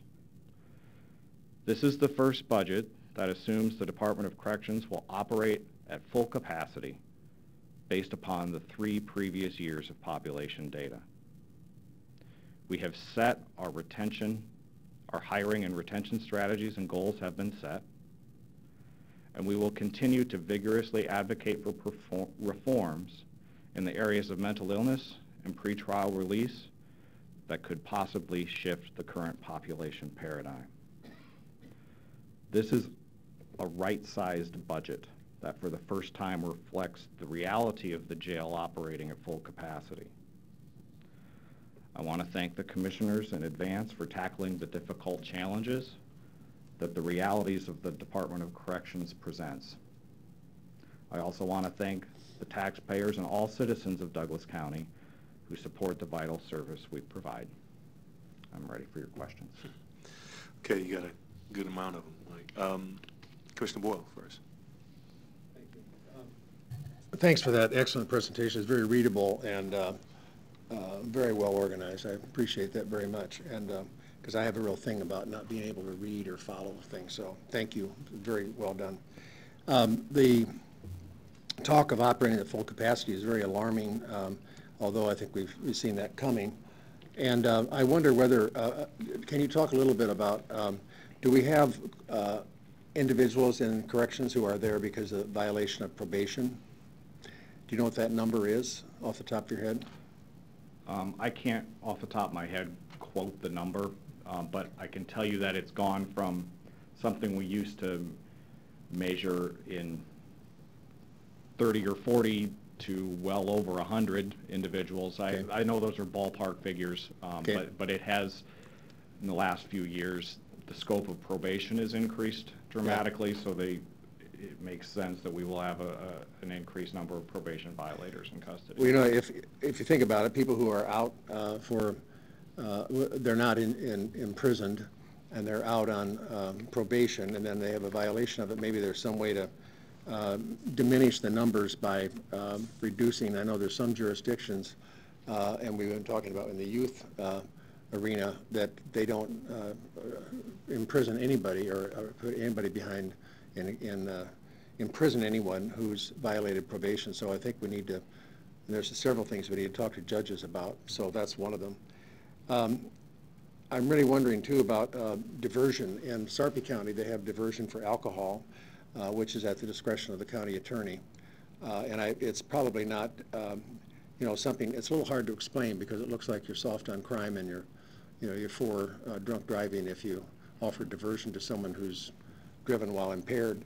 But it works very well in Sarpy County. I've had several clients go through there that I've represented. I think other attorneys will say the same thing. And it's really a good program, and they're very aggressive. They have employees there, and it means hiring more people on another end. But they have employees who show up at 4 o'clock in the morning on Saturday morning and call people in and give them drug tests. And they do that on Sunday morning, too, to really jack with them, so they're hoping, trying to find them. But those are really dedicated employees. That's something I'd like us to look into as well. I also wonder, we've talked about this, and I think Commissioner Borgeson and I have brought this up before, maybe other commissioners, but possibly a shift, a 10 or a 12-hour shift. I don't know what that does to staffing, but that's something that I think we ought to seriously explore. And I do know that the younger people may be for it. It may even be something that would help bring in some young people that would give us, if you do that, I think you can go to what the Omaha Police, I believe, have, and that's a 4-day work week and 2 days off, 4-2-4-2-4-2, which means that eventually even they got a weekend off, which is pretty unusual. But I think we ought to explore that and also have someone look at what the Omaha Police do, because I believe when I was there, we started at 4-2-4-2-5-2, and they liked it so well that I think it's turned into 4-2. So if it can work there for the police, maybe it'll work for us, maybe. Also, I wonder if we can think about some alternative unsupervised housing. I mean, maybe we should try to put together a contract with Sienna Francis House or someone like that, a shelter, where really low-rated offenders could get out of our facility and go there at a lesser cost. I think, too, that maybe we should explore, and this so the union people would not be happy to hear this, but let me explain it.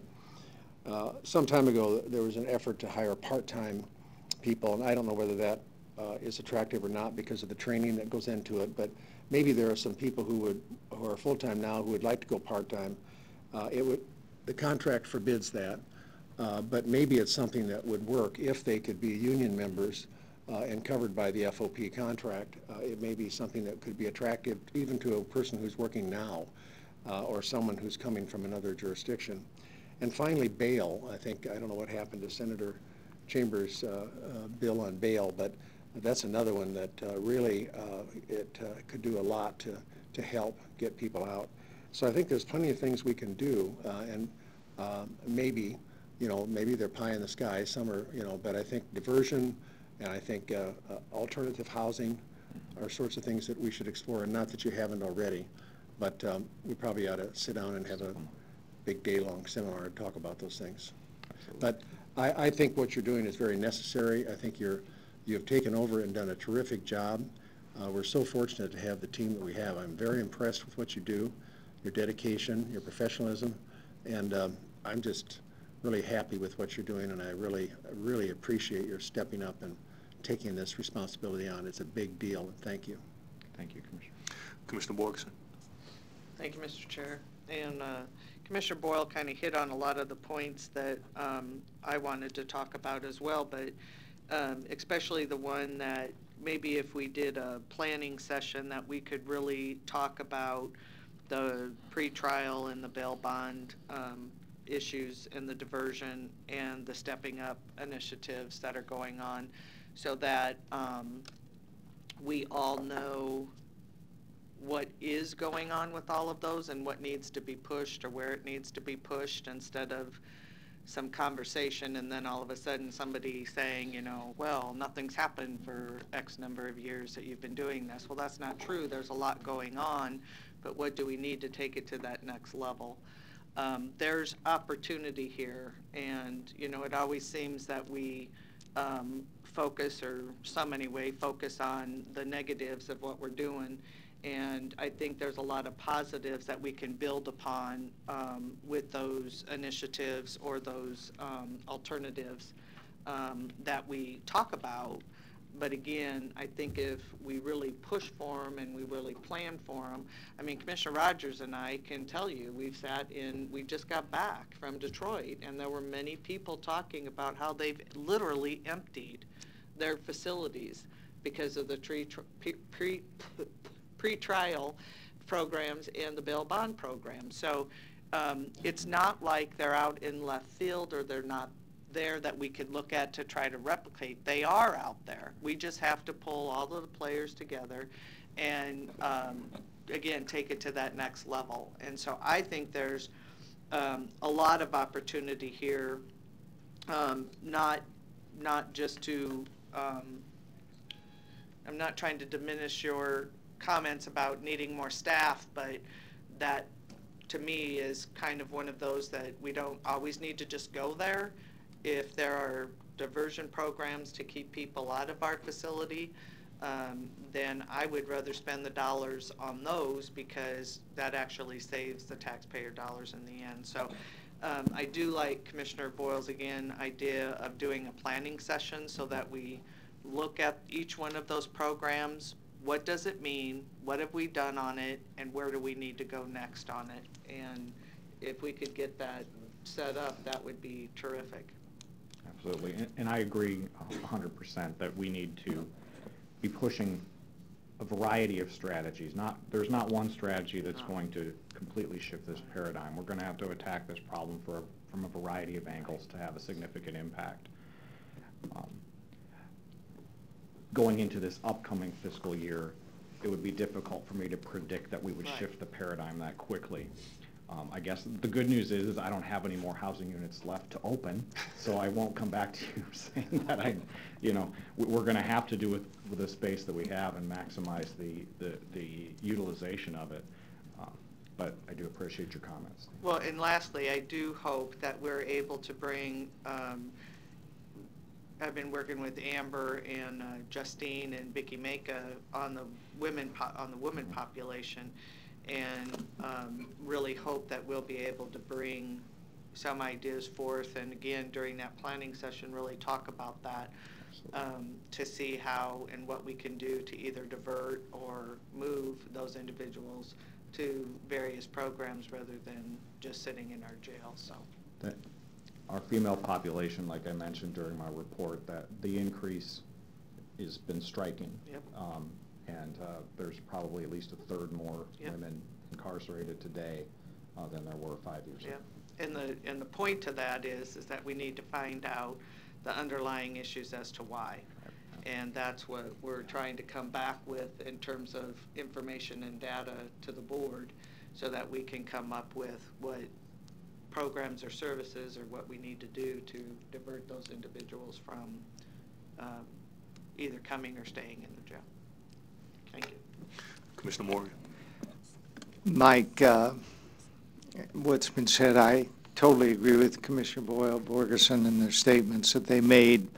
I think that a meeting in the near future would be a good thing, and that diversion, some of the things we can do, what Michigan's, Detroit's doing, and so on. But the other thing we need to talk about maybe at that is the retention.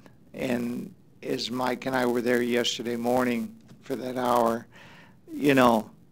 that's a real challenge, and we need to work with you and get your suggestions. You have a great team, and we're most appreciative of that and all the people that work so diligently there and show their respect when others are showing that happen to be inmates their total disrespect of your people, and yet you as professionals continue to stay on track on that. So that retention is a big thing, and retention isn't just about the money. So we need to come up with ideas. Mike's idea on the hours, some of those things may be part of that. Absolutely. And I don't have the expertise to be able to say that's what it's about, but let's do it together and see what we can do. Mary Ann, Mike, and other commissioners to do what we can, because this is so important. So, absolutely. And thank you for your diligence on your budget and what you're trying to do with the 2.1. Thank you. Commissioner Kavanaugh. Thank you.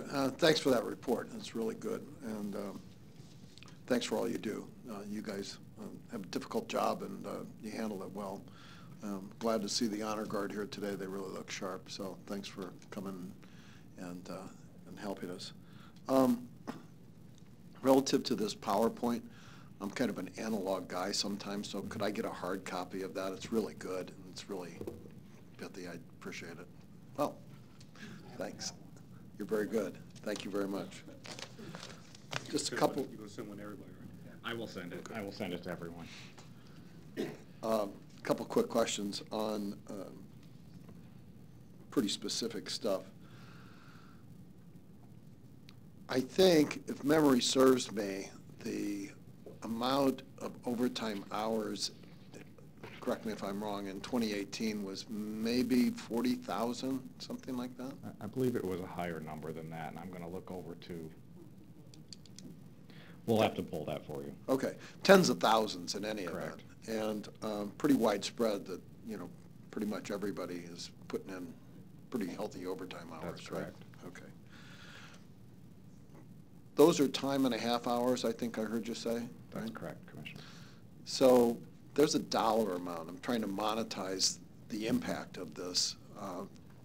And I don't expect you to have it off the top of your head, but I'd like to know the dollar amount that we spent on overtime in 2018. Absolutely. I can get that to you.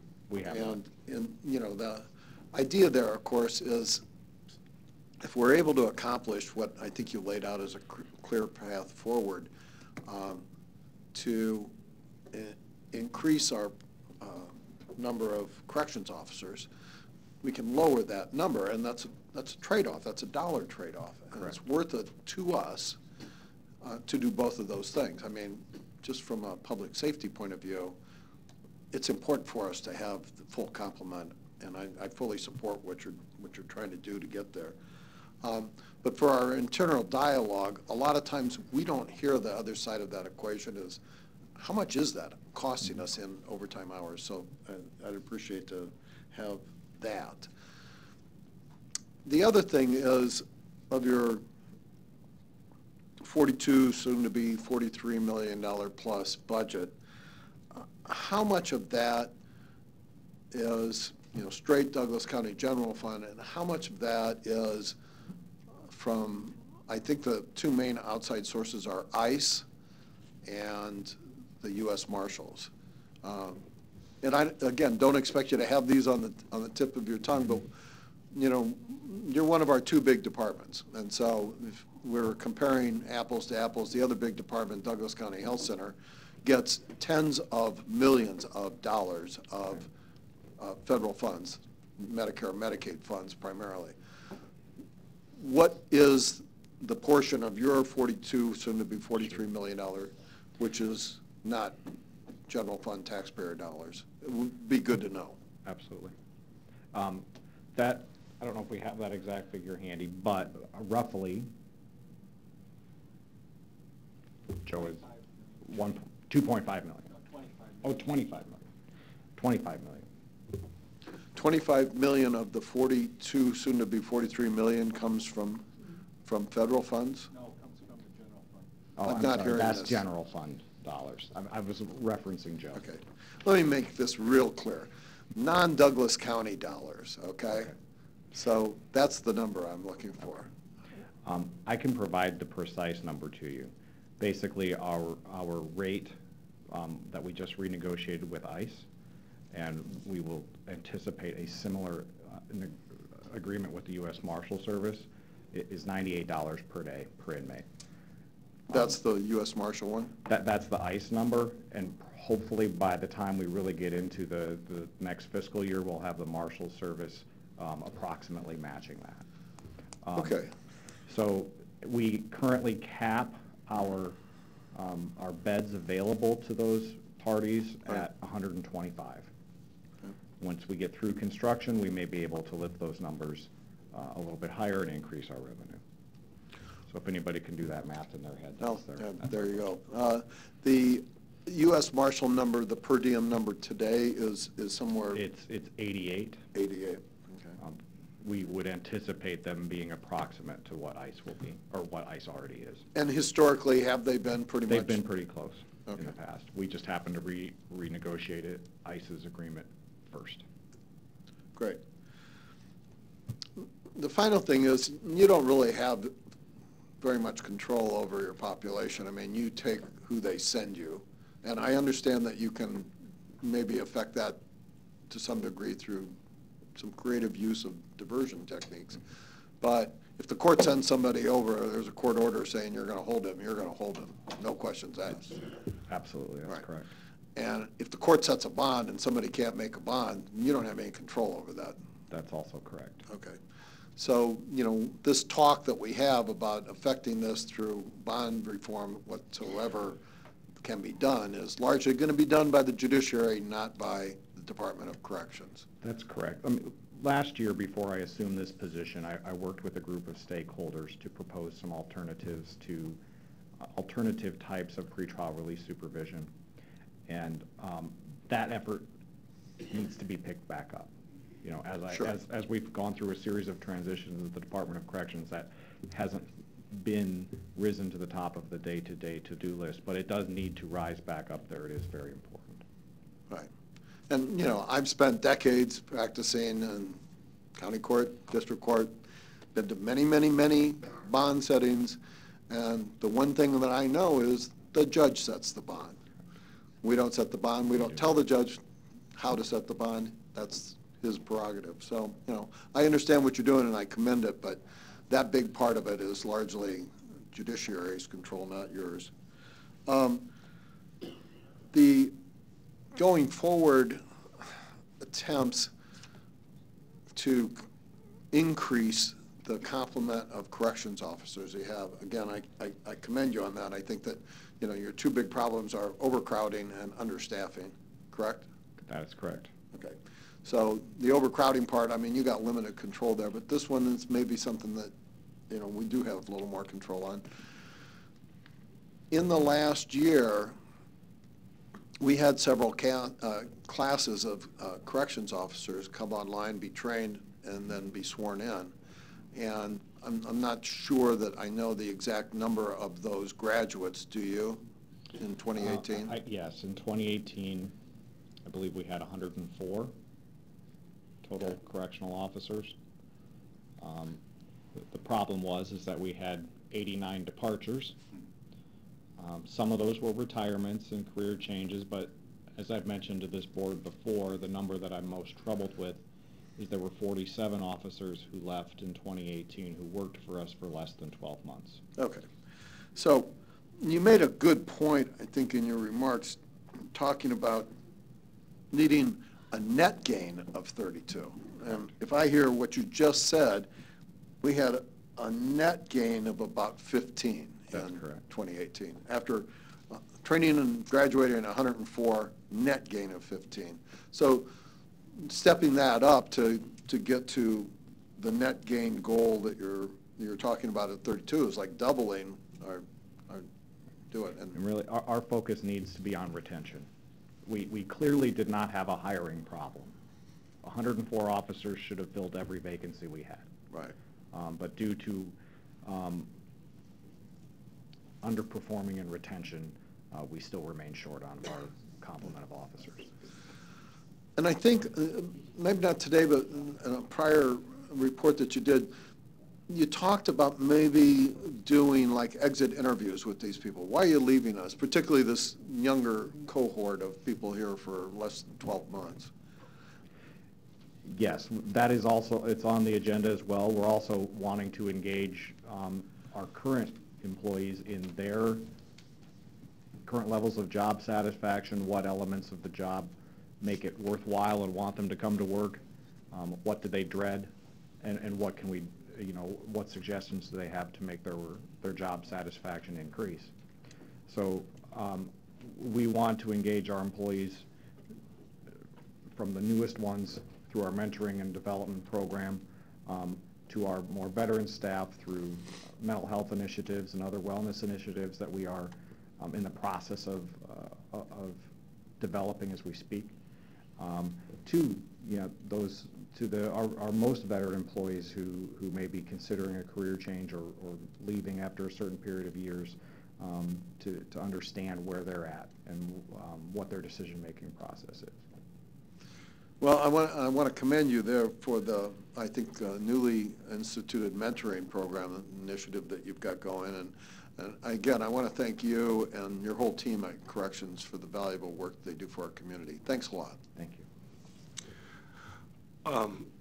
Mike, Joe wants to make some comments, but let me clarify on the pretrial piece in the court. So, I mean, every program that we got, the court has basically control. So I'm just asking because I want to put this in the pretrial piece in context. I mean, they make the call, but at least it should be close to a year that we've been trying to work on this. And I understand you had a transition change. Because last year when we got together, you all were going to align the programs up to create the formal pretrial services program similar to other places. So that was presented to the judges. You haven't had time to dig into it, but just like the other sobriety programs and other things we go to the judges with, we just need to get them to... That's correct. We had a pretty good foundation built last year, leading up to my appointment as director. And unfortunately, I don't think that foundation has resulted in just a change in the vernacular of all of the various courtrooms, that they look at these things differently and process them differently using the resources that we've educated them on. So I really think part of it is just going back to repeat what we did last year. Another part of it is another more in-depth look at the whole process to see why isn't it being utilized as heavily as we would like? Because we did develop a series of choices for judges to implement. And I think there's some interagency communication gaps that we need to fill regarding communication back and forth between the Department of Corrections and our pretrial services staff and the attorneys and judges involved in that process. Okay. Let me ask you, so are you all, does this budget include, you all working with adult probation on some deal to try to get people through faster? Will that be done in this year's budget? It is included in our budget. Okay, you want to explain what that's supposed to do? So we have a couple of different things, some of which need to be included in the budget, and others are just partnerships. We currently, just this past week or so, probation has started to be present in our admissions area in the early evening hours to catch people as they're being released so that they can get them their initial appointment information, ask them a few screening questions to try to improve. One of probation's biggest obstacles is getting people to come to the very first appointment. And so they're trying to engage these folks prior to their release and have that information to them, because the old way of sending a letter saying be here at this day and this time just doesn't seem to have the success rate, and then you end up with a violation for somebody skipping out on their probation appointments. We also are working on an agreement with probation where we would contract with them. They would fund a position and we would fund a position, so there would be two probation officers stationed full-time in the jail to expedite pre-sentence investigations. They're proposing that they can, by prioritizing the people who are in custody for pre-sentence investigations, that they can cut the time down from 6 to 8 weeks to less than 4 weeks, and those people can get to their sentencing date that much sooner, which will have an impact on our population. Okay. Joe? Yeah, regarding the jail budget, I'm in concurrence with Mike and his team. They came and talked to me and ran me through it, and I think the budget that he has is the most realistic budget of the alternatives we looked at. But what I really wanted to talk about is that this is the first presentation and on the budget, and we're seeing, but this is just a part of it relating to the overall justice system. We're going to have presentations from the public defender, who is significantly over his target. The county attorney caseload is at an all-time high. We've been hearing adult probation is going to come in and ask for more money because they're hiring more and more officers. There's the news that there's probably going to be, over the next few years, the addition of additional district court judges. So the scope is really the whole criminal justice system here, and that it's continuing to expand and grow. The number of Omaha police officers on their force is at an all-time high. So all these things are happening, and all these things require resources, and it kind of ties back to the point where you could have a seminar in just the jail, but it's actually, the jail is just a result of other more macro things going on in the criminal justice system. And this is where you might really have to have the paradigm shift, is in the overall criminal justice system.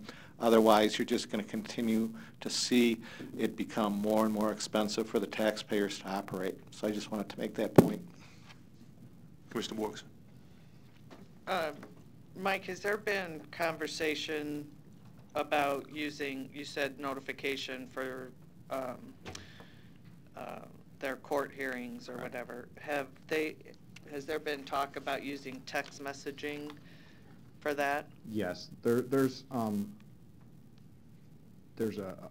several vendors that have products to assist with that, including some that we already use other versions of different products. So we'll be having those conversations to try to expand our use of technology in that regard. Well, I know that there are dozens of states that use that. So again, it's not something that we need to try to figure out how to do. It's like which one works best and how do we replicate that? The challenge is knowing who should be responsible for sending that message, because the court dates change. Right, but my point is that it's being done. Correct, so absolutely. Talk to those states that are doing it, and we can give you the names of those that are, yep, so that we can say, you know, to our bench or to probation or to your point, to whoever it needs to be said to, that this has worked, and it is, again, their costs have reduced, their, you know, violations of probation have been reduced, which then reduces the number of folks that come back into the system, and blah, blah, blah, blah, blah, you know. Yep. So anyway, if we're not using that, then again, add that to the list to say, let's take a look at that and see what we need to do and who we need to work with to try to implement that. Agreed. Thank you. I think that's all, Mike. Okay. Thanks. Thank you, Commissioners.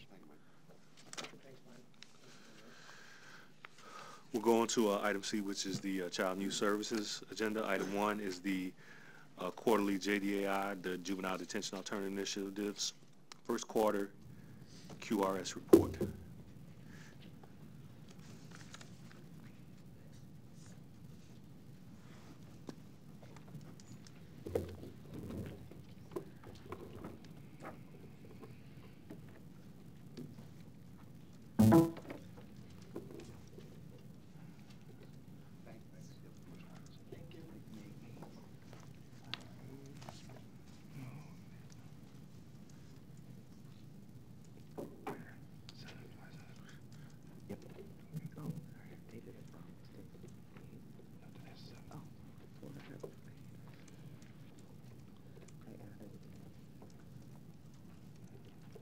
No, that's by 7. I made it yesterday.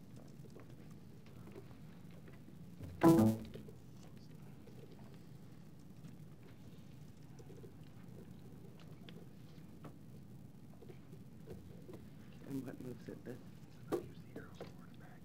Okay. Well, good morning. I am Shelley Salter, and I am the Juvenile Detention Alternatives Initiative Coordinator for Douglas County. I know I've been here before. So I gave you guys a little packet today, and the first thing you're going to see in it is the PowerPoint for this morning. And again, we're going to look at the first quarter of 2019, and this is just a reminder, and great, I think, reminder for the conversation you all just had, because it kind of works throughout the criminal justice system, right? And included in your packet, too, This is a list of the system points that any of the youth that we have could possibly find themselves in when going through the Douglas County Juvenile Justice System. I included also for you guys, just for future reference, definitions of each of the system points, and then a list in Douglas County of where you might want to go to start looking at data from the different system points. But today, as usual, we are going to talk about the system point that is detention. So I wanted to bring this to you guys. I know a few of you were able to come to our disproportionate minority contact racial ethnic disparities training last month at the Goodwill, and this is one of the slides we always use there. I know you guys have heard me talk about DMC and RED quite often, and so I thought it was important to bring this, and this kind of formula can work in either of the juvenile or adult systems. So when we're looking at, to start our work as it relates to detention, one of the first things we do to decide, is there a disproportionate number of youth of color coming into our system? If so, are there racial and ethnic disparities in the way that we're seeing them processed through our system?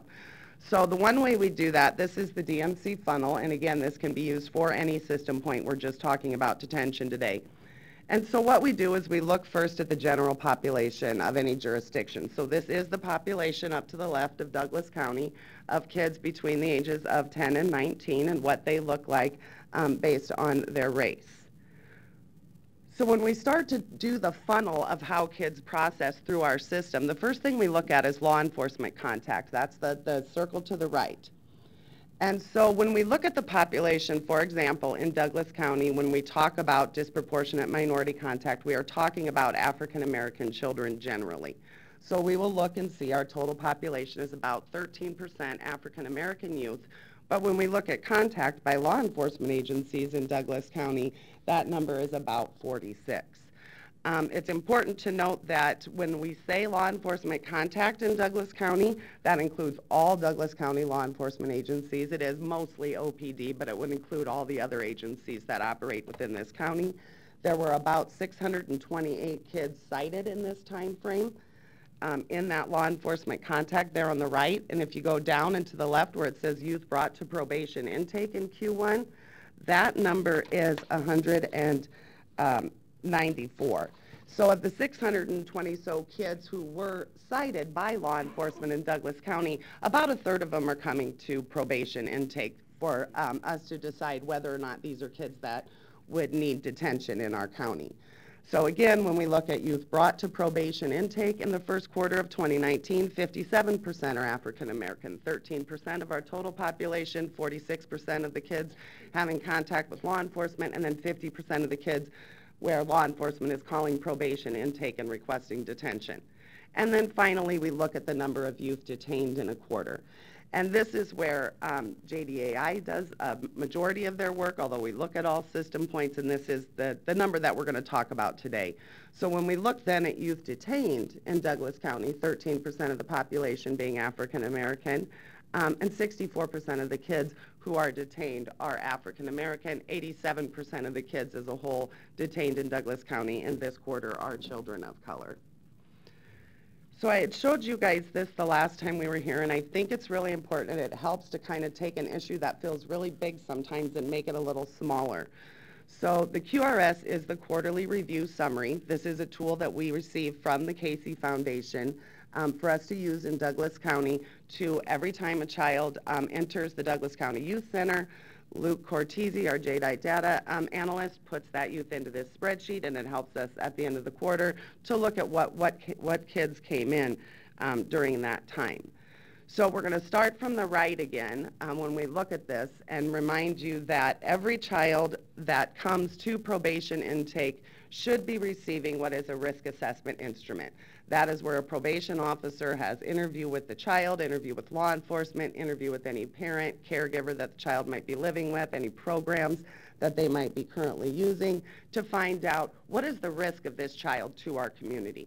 Now, we would like this risk assessment instrument to be used for every youth that presents. It's part of an objectives admissions criteria that we have in our county, so that we're no longer doing our work by our gut, but by evidence that tells us what makes children risk to our community. So way over to the right, under not screened, the first line that's highlighted, you'll see 47 kids came in this quarter that did not get the risk assessment instrument. We'll go into detail on those kids a little later, but those are mostly kids who are ordered to detention while in the courtroom at a court hearing by a judge. Then if we go over to the left, there's an area that says auto hold. These kids are screened. There are 3 of them, and in this quarter, these are kids that we automatically have to keep in detention. And I want you also, just to kind of track back, in your packet is also kind of a list of terms defined and some acronyms for you as we're going through. If I say something and use an acronym instead on accident, I try not to. Auto holds in the state of Nebraska, these kids are kids who have run from another state, and in that state they have a warrant. So if a child comes to us from another state and they're a runaway, and there is a warrant for that child to be detained in another jurisdiction, we do hold those kids to be sent then back to their original state after their court hearing. So 3 kids did come in this quarter that were runaways from other jurisdictions, other states, I should say, who we've had to return. And then we'll look under released. So under release, this tells us the number of kids came in and how they scored on a risk assessment instrument. So we had 44 youth who scored low, and those kids were released back to parent, caregiver, back into the community. 5 kids scored medium, and 5 scored high. Those kids were all released back into the community. Under released without conditions, it's kind of the same idea. 5 kids scored low, 26 were medium, and 12 were high.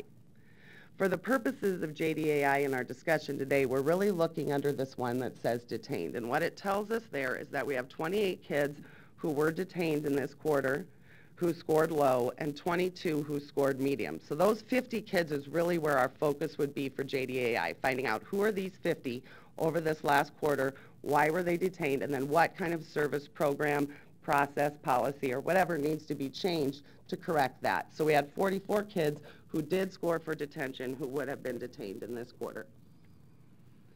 Just general information. There's also a copy for you of the QRS memo. This is the same information just broken down to look at kind of in parts. So we had 194 kids who were brought to probation intake. That means law enforcement felt a reason that these kids needed to be detained and called and requested detention from probation intake. Again, 3 were detained because of an auto hold. Those are kids with out-of-state warrants. 47 kids were not brought to probation intake, and there was no risk assessment done on those kids. Of the 47, 46 of them were detained. 1 was released. And of those detained, 28 of the kids were detained because of a court order. Again, these are kids who were in the process of a hearing with their judge under their regular docket, and for whatever reason, the judge detained the youth that day straight from court. We have 4 immediate custody orders, and what this is when the county attorney, through discussions with parents or providers, caregivers, determine that there is a child for which immediate custody they need to be detained because of their safety. Those are usually orders that read as the child's safety, drug abuse, mental health, those types of things. And then 7 youth who lost an alternative to detention. I know we've said this before, but I'll say it again. We have 1 alternative to detention program in Douglas County, the home program, that is allowed to detain kids. We have no other alternative to detention in the state, to my knowledge, that is allowed to detain, because by statute that should go through probation intake to make that decision. Law enforcement's not making that decision. It seems strange that an alternative to detention provider would be able to make that decision. So we do have 7 kids who've lost that alternative to detention and find themselves detained. We have 1 youth in this quarter that was in DCYC, Douglas County Youth Center, because of a U.S. Marshal hold. And then we had 6 youth who came in on adult charges, but then were transferred back to us in the juvenile realm in this quarter. And then this is a slide we've been doing for a long time. I think it's important, depending on the way you process things, to look again and see by race how the kids are coming to us. The blue line is the total number of youth that come to probation intake to be considered for detention. The red tells us how many of those kids were detained.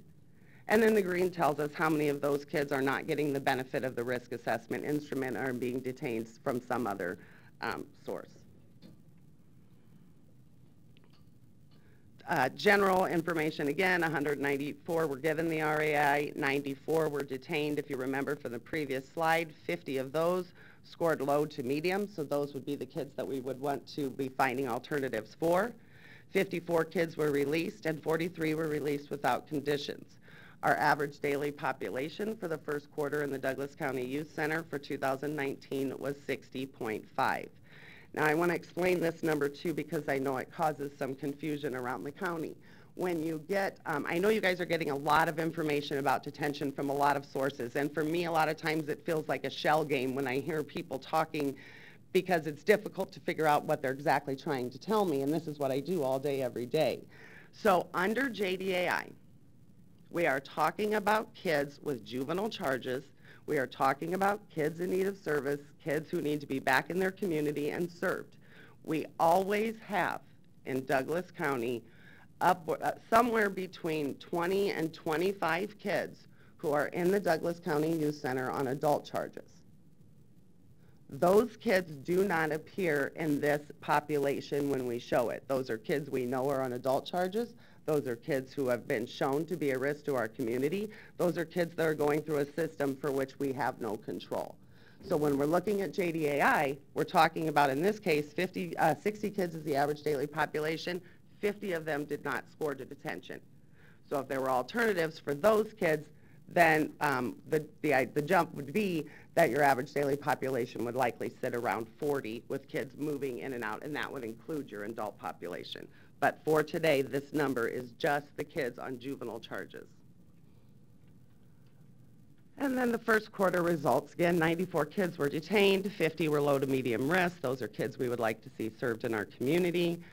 Reasons kids were detained, and again, this conversation, I think it doesn't matter if it's kids or adults, it's happening all over the country, and this was what we know. 53% of the kids were detained for technical reasons, and 47% of the kids actually had a new offense, and that's what we'd like to see. When the law enforcement is calling probation intake requesting detention, we would like to see it be because the child has a new charge or has willfully failed to appear to some court hearing and they have been located and need to see their judge.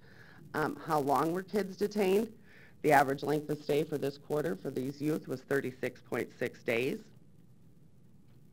34% of the kids were detained on a warrant. Those warrants predominantly in Douglas County are unlawful absence warrants. We don't see failure to appear often. When we do, we generally don't see children detained for that. The warrants that we see are mostly unlawful absence warrants. These are kids who were court ordered to some place. It could be home, it could be a group home, it could be a psychiatric residential treatment facility. Whatever the place the judge ordered the child to be, the child has left and a warrant was issued to locate that child and detain them when found. And then we had another 18 kids who were detained because of a violation of probation. Again, great discussion that you had earlier. When we're already working with someone and they violate their probation, we would expect a graduated incentives and sanctions grid to help us out with what to do with those people instead of incarceration. And then of the youth detained, what are our DMC numbers? Now, I know at the beginning when showing the numbers, I focused on the African American kids because that is really, I think, what we're talking about in Douglas County. But total youth detained, 87% were children of color. And then this is average length of stay since 2016 in the Youth Center. And I wanted to bring this today because I know I've talked to you all about this before, but I also know you guys hear a lot of things from a lot of places. And so what this is, about a year ago, we restarted something in Douglas County that were case processing phone calls. And what this is, kids are detained overnight. Every morning at 11 a.m., probation, the county attorney, the public defender, again, any providers that are currently working with the youth and family, probation officer, all get on the phone and say, hey, Luke was detained last night, tell us what happened, go through the information, sharing information about the child and family. It's not meant to be consensus. No one's asking the parties to agree anything outside of the courtroom, but we are making sure we understand the child and the family in front of us so that we're meeting their needs. A lot of times we have kids with mental health and substance abuse issues. Those are issues that don't necessarily add to their risk to commit crime or risk to our community. They are, however, needs that the child and family needs to address, likely prior to addressing some probation conditions that they have. So this is our length of stay since 2016. And then finally, this one I just created the other day, and it's the average daily population of the youth center since 2015. And the bullets or bulbs that are coming out are just at the end of the year. So 2015, throughout the course of the year, the average daily population was 68, 2016, 60, and then you guys can see 66 and 58. So at the end of last year, our average daily population in the Douglas County Youth Center was 58 youth who are there on juvenile charges. Again, majority of those are kids that we could find alternatives for to move into something else in our community.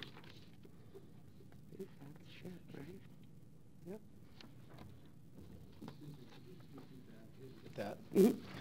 The very end? You said just the kids that you moved into the community. I'm sorry, I didn't follow. Right, of the 58, the average daily population for 2018 was 58. Right. And a majority of those kids we know from doing the same data monthly, quarterly, majority of those kids are kids who score low to medium, Okay. are kids we would like to see in the community getting services where they live. Okay, 58%? 58 kids. 58 kids. Okay. Correct. So 58 out of, Well, it's not out of, so it'd be out of the total population of kids. This is just every day last year at the Douglas County Youth Center. The Okay. average daily over the year says we held about 58 kids a day. that should be out? And then we know that a majority of those kids should be out with services, yes. Okay. Total's 58. Correct. Is it? But this is on your smaller population. Correct. So the population that you say is 60 is really, the total population is 82 the last time the people reported to us. Not for my purposes. I understand, but it's, the total population is, the average daily population term defined here says all use placed in detention. So the 60 is not all use, because you pointed out the 20-some are in district court or in an adult court. So it's 60 plus the 20 would be all youth. Correct. All youth who fall under JDAI, I will correct that under terms to make it So the more total population understandable. is Correct. 80-some, yeah. Correct. Total population today is 71. I have last Friday's was 68. I don't know if I've looked at today's Yeah, yet, but that 68. sounds about right. Yeah, And that's total population, adult and juvenile. Yeah. Right, the last population figure that Mr. Alexander gave us, I believe, was 82. And that was wrong. It was at 72. And I corrected that with him after, and I have the email to state that. So he misstated his number when he was at the podium. It's been as low as 69 last Friday, and it's high at 71 today. But Commissioner Kavanaugh, you have a question from the piece? Yes, I do. So, thanks for this. It's really good. And you know, these get better every time you do them. I don't know, it's practice makes perfect, but it's much more readable, and whoever is helping you with that, kudos. No, thanks. You know, the question I keep coming back to, and I'm sure that this bedevils you and everybody else, is why? Okay, you know, your graphs and charts here are really telling in that if you go to the DMC funnel, and figure 1 shows a white population of kids of 64% and African-American population kids of 13% in the population. And then we go to the detained, and it seems to just flip, so that we get 64% of African Americans detained, and plus another 20% of other kids of color, and 13% of white kids. So an absolute flip of the population demographic. Why is that? Well, specifically to Douglas County, because there are reasons that are general that we see across the nation as to why disproportionate minority contact occurs. But as it relates to Douglas County, Most of the kids, again, are overridden because of warrants. Those warrants are related to unlawful absence. As we know with youth of color in all systems, whether it's child welfare, juvenile justice, or any other social systems, children of color are taken out of their homes more often than white children. They will be ordered to a group home, ordered to a higher level of care more often than white children. So it would make sense that they then more often fail out of a program if they're sent at a higher rate. So specifically in Douglas County, as it relates to the system point of detention, it is the warrants that is our focus, and understanding that if there was something we could do with that, it would drop our population pretty significantly than to see what's left. On a national level, and with the other system points we have in Douglas County, not just looking at detention, there's a lot of reasons why DMC occurs. I know we went over a few of them a couple times, but I can tell you our Disproportionate Contact Racial Ethnic Disparities Committee that is chaired by Levon Stennis-Williams and Mark LaFleur currently has a 4-part series that they're doing in Douglas County training people based on the work of a woman by the name of Dr. Saman Kakar, who gives reasons of why disproportionality exists. You know, there are reasons that are the system, which is the part that I focus on. I love the work that I do. I'm very proud of the work we do, but I'm not foolish. I know that we make a lot of mistakes. I know that most of what happens once the children come into the system is likely related to the decisions the adults are making. It's not about the kids and families that we serve. For as unpredictable as our work feels sometimes, the truth is you can predict a lot of things before they happen. But what it's about is at every point in that system, when law enforcement has contact, in Douglas County, I think we can see the number that were cited and released. 2/3 of the kids just got their tickets and were released by law enforcement. And then the other kids, you know, we have kids who will have assaults in the family home. Violence occurs in the family home. Law enforcement has an option of calling a crisis response team to come in and not arresting and ticketing. So finding strategies at each system point assists in lowering the rate of disproportionate minority contact or the way that the desperate treatment that occurs by just looking at the data from system points. But there are reasons that involve the system, reasons that involve more law enforcement in certain parts of town than others, reasons that involve the family, that cause them to come to the attention of law enforcement more often. There are reasons related to education. When we see kids with special needs, again, you know, youth of color more often have an individualized education plan or IEP than white kids. And so when kids have an IEP, a lot of times we see these kids pushed out of school as a result because of their behavior. So there are a lot of reasons why DMC occurs,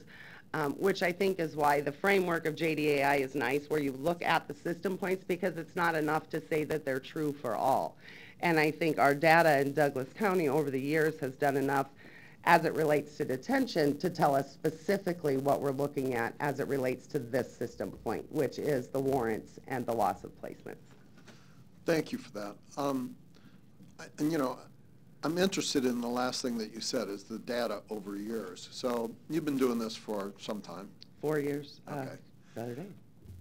Have these percentages changed in the period of time that you've been reporting? Not in a way that would be worth discussion. You know, I was at Nebraska Juvenile Justice Association conference last week, and a man named Hassan Davis spoke and talked a lot about trauma, talked a lot about the things that I come and talk to you guys about these kids. It's hard to understand, and I get that. But the reality is the data is what it is. And we talk about people saying, oh, well, you can do this with the data, or I tell you it feels like a shell game. It feels like a shell game because the data you're telling might not actually be getting me anywhere. But it is what it is. And so in my mind, as I see work happening to sort of unravel it, it's hard to understand. This is our data. This is what it looks like. This is the issue we need to solve. And you're confident that these numbers that you're reporting to us, particularly on the DMC funnel, are accurate reflections of reality? Of Douglas County, Nebraska, correct. Okay. Not nationally. I understand. And looking around, believe me, I understand you're kind of the canary in the coal mine here. You're just telling us what the deal is. That's beyond your control to maybe move this needle much, but thanks, somebody's got to report on what's happening out there. If you look around, there are other communities, I suppose, that have a demographic like our population. And they would have a graph like that of the detained population. Are there communities that you've seen that have some detention of youth graph that more closely reflects the overall population of youth graph? Do you know of any place that does that? I do. I think I've been lucky enough too in the last 4 years to visit a couple places like that. And so I just, for one example, and you know, it's difficult in Douglas County because I hear often, regardless of what jurisdiction I give you, someone's going to tell me it's not comparable. Get it, they're kids, it's comparable. Yeah. What's happening to our kids is happening to kids all over the nation. And when we try to do that, it makes the work less, right? It makes the kids less. So Santa Cruz, for example, I went there a couple of years ago on a site visit. And their population is different because their Hispanic population kind of looks like their white population, but the This numbers, is California? Correct. But their numbers are about the same as ours, same number of kids type things. And so what it really is about, again, is about the adults who do this work, digging in and realizing that and going to community programs specifically. They have a program out there, it's called the Fuerte program. It's a soccer-based program that probation is using, kids on probation, building the relationship between the officers and the kids outside of an office. And it's little programs like that that seem so simple, that match our kids so well by culture to give them the information they need, because we hear a lot, again, about substance abuse and mental health issues, but the reality is, from a probation perspective, we're looking at antisocial cognition, antisocial personality, antisocial associates. These are the things that we know cause people to commit crimes. So if we work on those underlying things holistically, working with a child and the family, the outcomes are better. But a lot of times it's about a system slowing down and looking at themselves, and sometimes that's hard to do. No, that's great. And just one last question.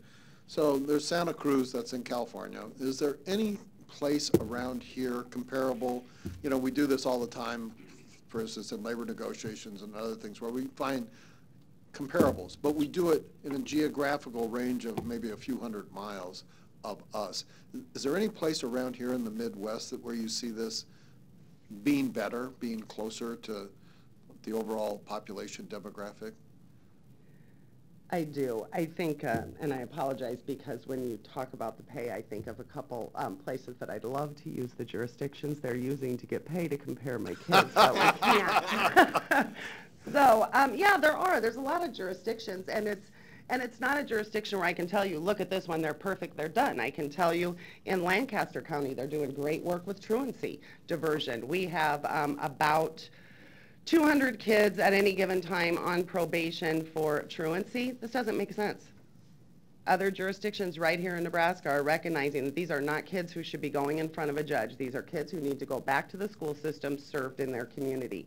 Just read in the paper yesterday, I think it was Adams County, with a diversion program that they have. Same thing, misdemeanors, not going to court anymore, working them through a diversion program. I can think of, we went to, where did we go? Sioux Falls? South Dakota, Sioux Falls, South Dakota, same thing. The pre-hearing conferences that they're doing up there have a lot more depth. They're really digging in on the kids and the families. Prosecutors who are really saying, we've got to do something different. We recognize the trauma. We know this kid's got to be accountable, but the way we're doing it's not going to get us there. So yes, there's jurisdictions all over the country, including in Nebraska, that are doing a lot of things right. That's great. Thank you. Mm-hmm. Commissioner Boyle.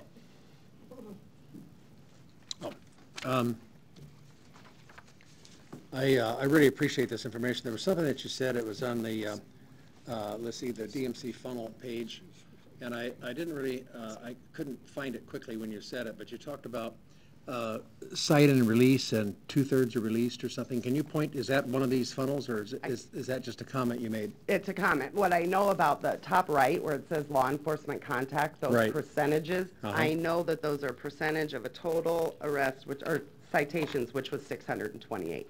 Okay, there's 628 children, is that correct? Correct. And then I know that 194 of them, the police called probation from the next slide and said, hey, I would like to request detention. Okay, so 2/3 are released from that number to that number, is that what you're saying? Correct. Okay, so the 628 to 194, that's the 2/3 you're talking about? Right. Okay. Let's see.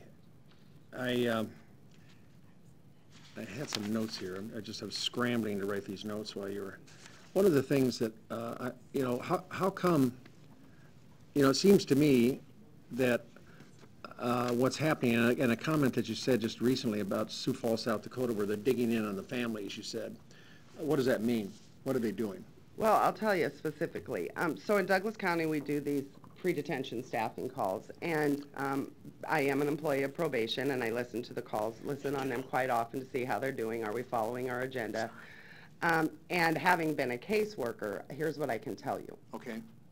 That anytime you have more than one professional working with someone else's family, it's really important for all of us to get together as much as we possibly can to be able to tell little pieces that someone else may not know. For example, it's child was living with dad, incident occurred here, but what we don't know is that maybe mom was transitioning to new housing and we have a safe place now the child can go where they won't have contact with maybe a perpetrator. And so sometimes you'll look at a child's charge, maybe an assault charge in a family home, and everyone will think, okay, this is what we're working with. But the reality is you got to dig under it with the kids to find out, why did this happen? Right. Is this something where a family could use some help? It's not enough for us to take children and say, you did this, you're wrong, you got to go over here. As a parent, I know I've frustrated my kids a couple times. They frustrated me way more, but I know I've frustrated them. Yeah. But as a parent, I don't get to do whatever it is I want to do, and then my kid gets the stick for something I did, right? So making sure that what's going on with the whole family, how can we help everyone, hopefully outside of the system altogether? Okay, well, when you said that, they're digging in on families, it gave me the impression that we're not doing that here.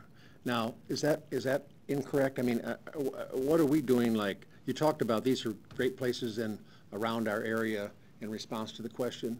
And so what makes them better than us, or are they better than us? Well, I don't know that I think they're better. I just think that their practice has been occurring longer than it has here. I think that we have those calls daily here in Douglas County, and over the last year since they've restarted, our length of stay is starting to go back down, which is what we wanted to see. The calls, what they do, and I know I've heard people say that they will reduce the number of kids in detention, and that's not what they're supposed to do. That's not what the calls are for. The calls are simply information sharing, but through that sharing, I'm able to say, maybe to the public defender, hey, this is something this family could use. Okay, public defender can talk to parents, go, yeah, you know what, the family will take that. Let's get that started before we go to court 4 or 6 weeks from now, have it ordered by a judge, or whatever we need to do. If we can get things started now that work with the child and the family, that just makes sense when your case processing is moving more efficiently. We're doing these calls. Absolutely. And Sioux Falls is too. Correct. So, okay, all right, and now I understand better what you're saying. But what is Lancaster doing that, I think you said they're doing a great job on truancy. Mm-hmm. How do they compare with us? I mean, what are we doing? We still have several hundred kids in the system for truancy? We do. And so, well, I can tell you, so this is a kind of a couple answer question. So in Lancaster, they did have, a couple years ago, it started with a program through one of their judges where they were holding court in the schools for kids who were truant. So in the school. Mm-hmm. And it's the idea, a lot of our kids and families have problems with transportation. It's hard. As a parent, for me, it would be hard to show up at too many court hearings during the course of the workday. So that was one thing that they did. They have now where, just kind of as an agreement, and a lot of counties are doing this, where you get stakeholders together and everybody just kind of says, you know what? We don't want any more kids that are here for truancy going on probation and in front of a judge. And so you kind of put that as, that's what we want, and how do we get that? So every child presenting to them from the school system for truancy, the county attorney is reviewing for exhaustive efforts and sending them back to the schools, sending them to diversion communities. So this is a responsibility of the county attorney to do that? In that jurisdiction, that's how they're working, it's through the county attorney, and yes, here too, if it comes How did from the that get school. going? Did the county attorney in Lancaster make that decision, or did the county board talk to them about it, or did Mike Hevican send him a letter, or what happened? You know, I don't know how it got started. I could find out. I could tell you that I spoke to a county commissioner in Lancaster about it. I've spoken to their JDI people in Lancaster about it too, but how it initially started, that I don't know. Okay, well, I appreciate that very much. I can give you an example on that. Okay. So I don't know if it started like that in Lancaster, but like I said, the trip to Ramsey, the key to this, and I had to kind of shake my head when I left, because even though I think I'm drinking the Kool-Aid as she is, I'm kind of tainted, because their probation person got up and noted the same example about what they do with families, and they said, and her boss was there hearing this, and I think I can honestly say they buy into this, but there's some other players. Their probation person said, you know, they have slowed down the process and have went up front trying to get an idea with families, and they get 30 days to dig into the family, what's needed before they make a recommendation. And I said, okay, what do you do with the family in the 30 days?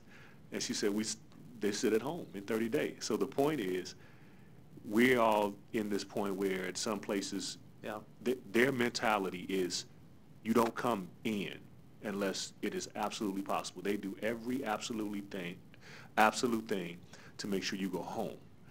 And that is the bottom point of this information she's bringing, and the information that comes before us, is that the key point in Ramsey, and I'm sure it's got to be in Lancaster, it's agreed in everywhere, is that it started off with 2 or 3 people on the board knowledgeable. Once the whole board became knowledgeable and pushed this, the other people in the system had the answer to why we were doing this a certain way. What gold dust is in Douglas County that does not allow us to do this the same way? So the more that we understand, you know, where the push on the points.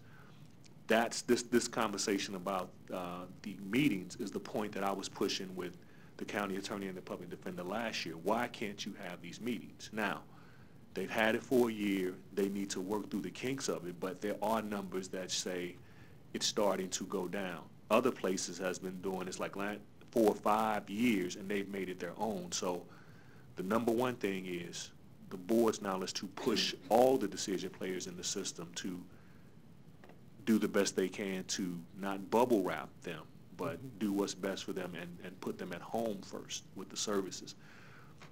Minneapolis put $500,000 up front in their system to what the point Joe made, that we're probably into a point where you do that. They got to that point and they said, we're taking money out of this point and putting it up front, and it changed the dynamic there. So explain that.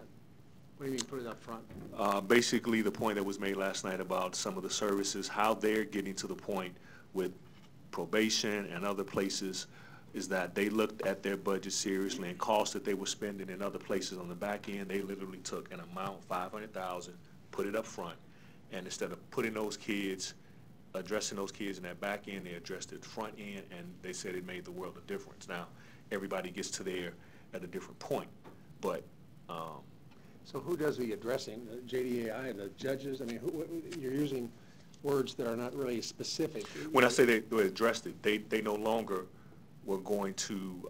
They stopped putting kids in detention for truancy. And who made that decision? The county board pushed them to? No, Shelley mixed that up a little. When I say she merged that a little bit in there. I mean, when the question was asked about DMC, adhering to some of this stuff up front with truancy and all that stops the DMC instance there. Other places don't even entertain that piece, you know, and we don't have truancy or status offender people in the detention center, but they are in the system. And the point she's making is putting them in the system puts them in a position to probably violate something else, which takes them here, violate something else and puts them there. They don't even entertain status offenders getting in. They address their situation there. And so that's what I'm pulling from her deal of saying how you address the DMC piece. All the DMC pieces are social issues, and you address them up front, you get there to some degree. So I want to ask you a question about that, where other places are doing it. The bodies are digging and pushing them. So I'm going to just say the right place to keep this information safe and ask this question is when those decision makers sit before him budget-wise, to push them on why, and go from there. Well, Chris, this is what I've been talking to you about for quite some time, is that, you know, I've been asking about, you know, what are the, and I know they're not, you said they're not cookie cutters, which I'm not, whether they're cookie cutters or not, I don't care. But whatever other jurisdictions are doing, like Lancaster, Sioux City, Adams County, whatever it is, whatever they're doing to drive down and treat children better, keep them out of the system, that's what I want to know about. What's working? And I don't care if it's a cookie cutter or if it's a Hostess cupcake. I want to do what they're doing that's working well. And that's what I want to know, what it is that you and others have been thinking about that I don't know about necessarily. I just want to know what it is you're thinking about that works. You know, and sometime, not necessarily this minute, but some of the things she said about truancy and these counties are pretty fascinating, and I just want to know how the hell they did it, because we're sitting here and we've got a chance to do something, and we may or may not do it. Yeah. Well, and as it relates to truancy in Douglas County, just to kind of give you an idea, this board, here's a long story for you real quick. As you recall, this board, through the county requested Title II funding, received a disproportionate minority contact coordinator, and part of that original grant was for a team of people to go to Georgetown University and participate in a disproportionate minority contact course there. That was a week long. Chris Rogers is part of that team. I am also, and that team is picking for their capstone project the issue of truancy, the issue of status offenders involved in the juvenile court. And so we're just breaking that data down now. Take a look at who are the kids that find themselves in juvenile court for status offenses by race, ethnicity, gender, and geography, what parts of town. We already know the offense is truancy, right? And taking a look at those kids to find out, okay, how did these kids end up in the court system? It is a belief of mine, it is a belief of JDAI, of many people, that status offenders and kids with misdemeanors should not find themselves in court. Most of what's happening in Douglas County is a huge culture shift. Getting people to understand what we're talking about, how it is to serve kids and families. We know from the child welfare world, kids do better when safely served in their home. And it's getting that thought process into the realm of juvenile justice. Is that what these other counties had to do? Oh, yes. Struggle and do that? Well, oh, yes. To me, it seems like we ought to be able to, you know, somebody is, and some groups apparently are stalling and dragging their feet. I mean, if it's the judges, if it's the county attorney, a public, I don't know, I can't imagine a public defender. But, you know, we need, I'd like to be more informed about who it is that could change this. And, I still don't get it quite exactly. It seems to me like it's the people I named. I mean, I think most people agree that they ought to be home and they don't belong in the detention center. And I think you're aware of the plan to have the Omaha Home for Boys and the CSI and whatever it is, Child Saving Institute, and Utah Holly take some children. I suppose that's something that I don't know who those kids are going to be, but apparently they're pretty low offenders. And I suppose you would be involved in that rating, wouldn't you? Well, that's through probation, that initiative. They are working with Utah Holly and Omaha Home for Boys to add additional shelter beds for boys and girls in Douglas County. I think you'll see those be, again, the kids who have lost placement. Kids who have lost placement in a group home. Group homes are not secure placements. Treatment does not occur there. When children need therapy and they're in a group home, generally the therapist comes from an outside place. So a group home is a place to house kids. So there are interventions that occur. There is structure. All those things are true. But I think from my perspective, and again, huge culture shift to get people to understand, when someone says a home is unstable, a child needs a group home, that's when all of us need to push back and say, how do we stabilize the home? Right. Because sending children to group homes for any period of time without your family going with you to learn, myself as a parent, again, learned a lot of different ways to parent kids over the last 25 years. And, you have to parent the child you have, not the one you want. And sometimes you got to get help from people outside your family to teach you how to do that. And a lot of our families may not know. It's embarrassing. It's hard to ask for help. When your kids are little, you go to a family event, they're not wearing socks, and somebody says, why aren't they have socks on? It's cold out today. And you think, oh, no, I'm a horrible mother. That happens all through life. It's hard to go with a teenager to an outside agency and say, I feel like I failed. Right.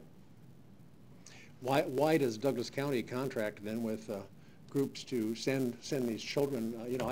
I went up to Fremont to pick up a kid at Christmas because several years ago, because the company that was keeping him up there, if you want to call him a company, they had this boy from North Omaha up there, and they said, we have no way to get him home for Christmas to Omaha.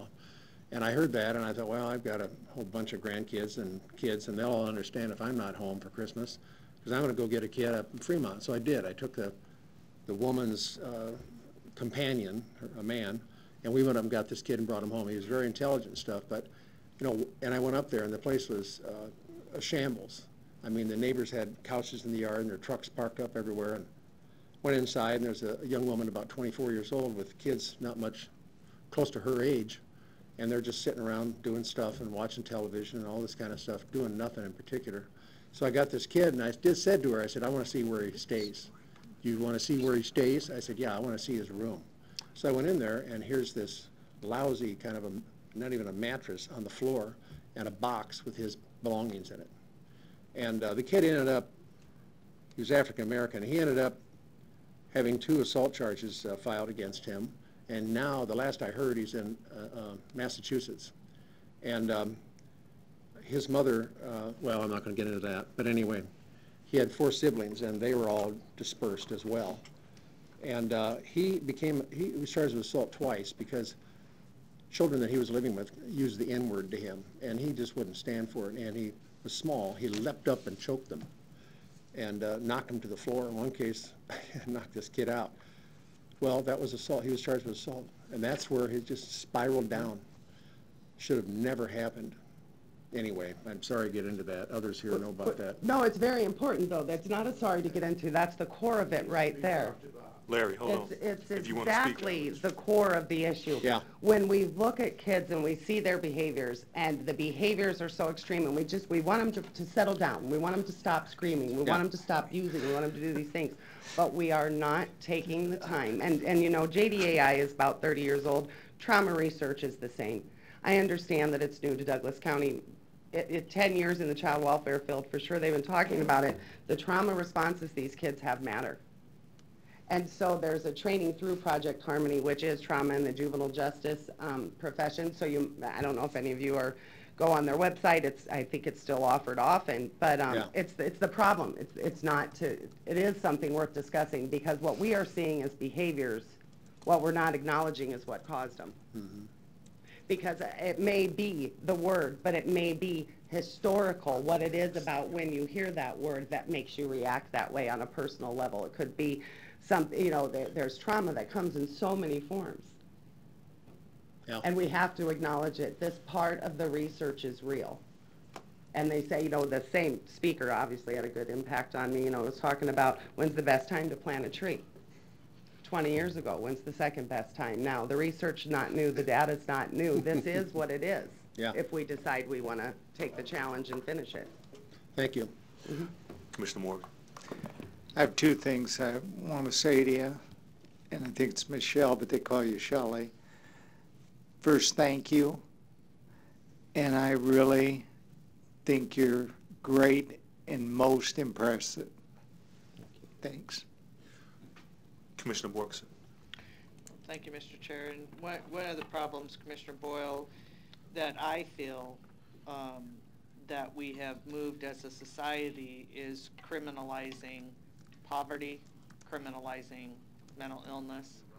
And so I think we see the pendulum swinging the other way, but I know personally of children who have been taken from homes because they're poor and because their house was a mess.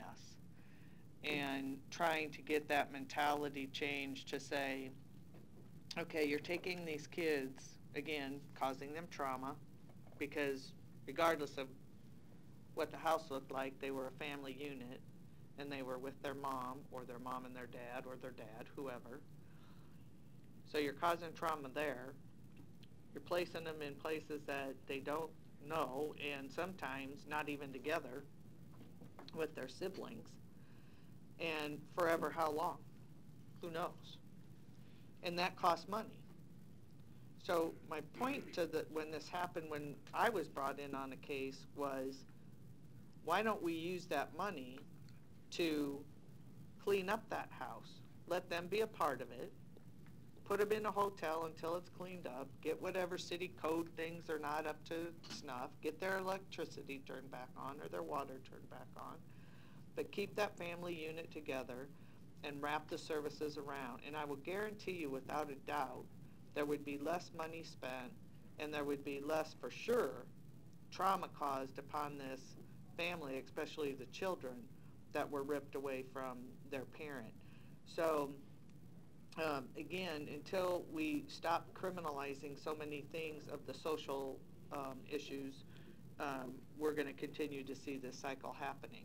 But I do see, I guess again, through my rosy tinted glasses, that we're talking about it and we are trying to address it not to do that as often as we had before. And that is, again, working closer with the families.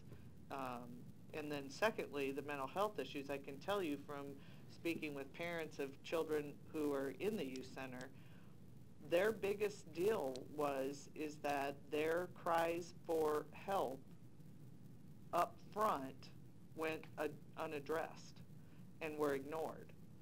And so I'll say it again because it goes both for youth and for adult, is that mental health is the only illness that you have to create an act of violence in order to get help. And that's just outright wrong. And it's not help that you get in a detention center or in a jail or in a prison. It's in a mental health institution where it should be. So again, decriminalizing some of these things that are causing society to just kind of put folks in, lock them up and throw the key away is shifting. We have more work, but those are two things that I know that we've moved towards, and that's why we've also seen an increase in the families through serving them through the judicial system rather than through the proper channels outside of the criminal justice system. Okay, Shelley, thank you. Thank you. I know you're at a conference in Papillion, so thanks for coming. Thank you. Thank you, Bruce. May I have 1 minute? Come on, please. 1 minute? Well, yeah, the topic's still there. I was going to say to Shelley that there's a group that meets that talks about the plans to bring the youth center downtown and all the programs that go with it and put it all together.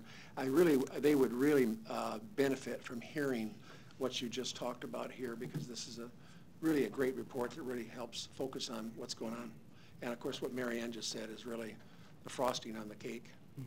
Who's the group you referred to? No, you're I didn't hear, did you say who the group was? Or no, I didn't. Oh, it's, okay. No, there's another group talking about partnering with some high-level people. Her boss is at the table with that group, so everything that's... Oh, is that right? Yes. Oh, okay. Her boss is there shaping it, so, yes. All right. Thanks. Larry. Nice job. Larry, if you want to comment on... Oh, got it. Thank you. 1 minute, I'll keep it very short. That lady is so right. This is so close to me, my family, and my grandson. The question is, how are we going to change the culture that she's talking about that won't let her be successful? Is it the judges? Is it the insurance people that sit out there in the boondocks and maybe makes that determination, we're not going to spend the money? That kid's just got a behavior problem.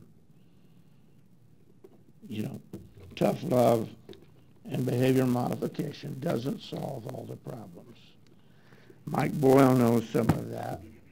But do you understand what it is for one of those kids that's being sent to another place?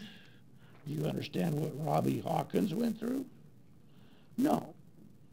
But if you were in a corner, you would fight, would you not?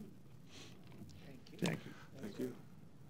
We'll move on to item G, which is the human resources items. Item 1 is the weekly personnel report from civil service, and it is as submitted. Item 2 is legislative items, and there were none brought to the attention of the board. With that, we do have a need for executive session. We reserve the right to enter into an executive session in order to protect the public interest with respect to discussion regarding litigation and personnel. And so with that, is there a motion to go into executive session with? There's a motion by Commissioner Boyle, seconded by Commissioner Morgan. Mr. Chair, one real quick moment, if I may, for a personal privilege before we adjourn. Please.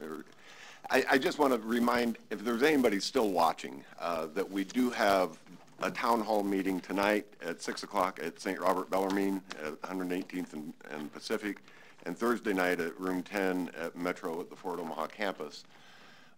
When we hear from people like Larry, who has personal experience with the system, I am hoping, if anybody's still watching this on TV, that I really would love to hear from people who have first or second-hand experience in the system.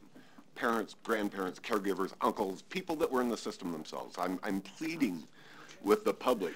We had a pretty modest turnout last night, but there's been very little publicity about it. And I'm very disappointed in that nobody's paying any attention to this. So I just want to make this quick personal plea. If there's anybody listening that can come share with us at either of these town hall meetings their personal experience, I'd love to hear it. Thank you. And Claire, last night we did have some people that were parents in South Omaha, and that was great. So I thank you for bringing that up. With that, we are going into executive session for litigation and personnel. Please vote.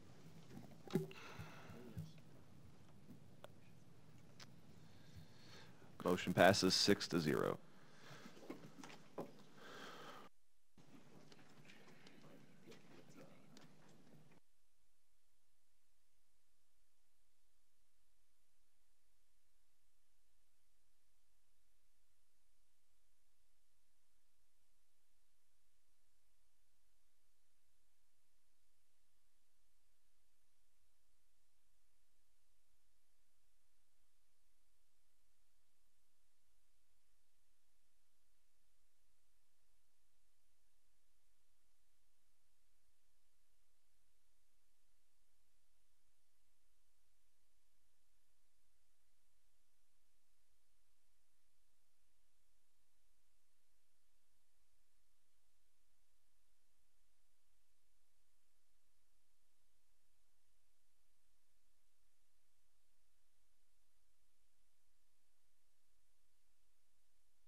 motion, well, we need two more.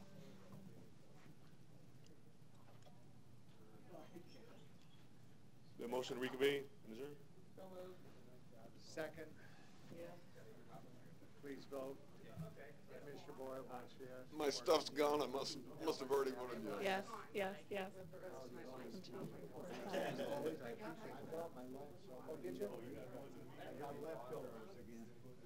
Where are you going, PJ? Don't leave. Okay. Yeah, I'll get something to eat, I'll join you. I'll wait for you. Okay. I don't leave. Oh, I'm gonna get some right now and I'll be right back. Okay, I'll be there for you. Good, how are you? All righty, see you later. Motion passes. Commissioners Kraft and Kavanaugh are absent.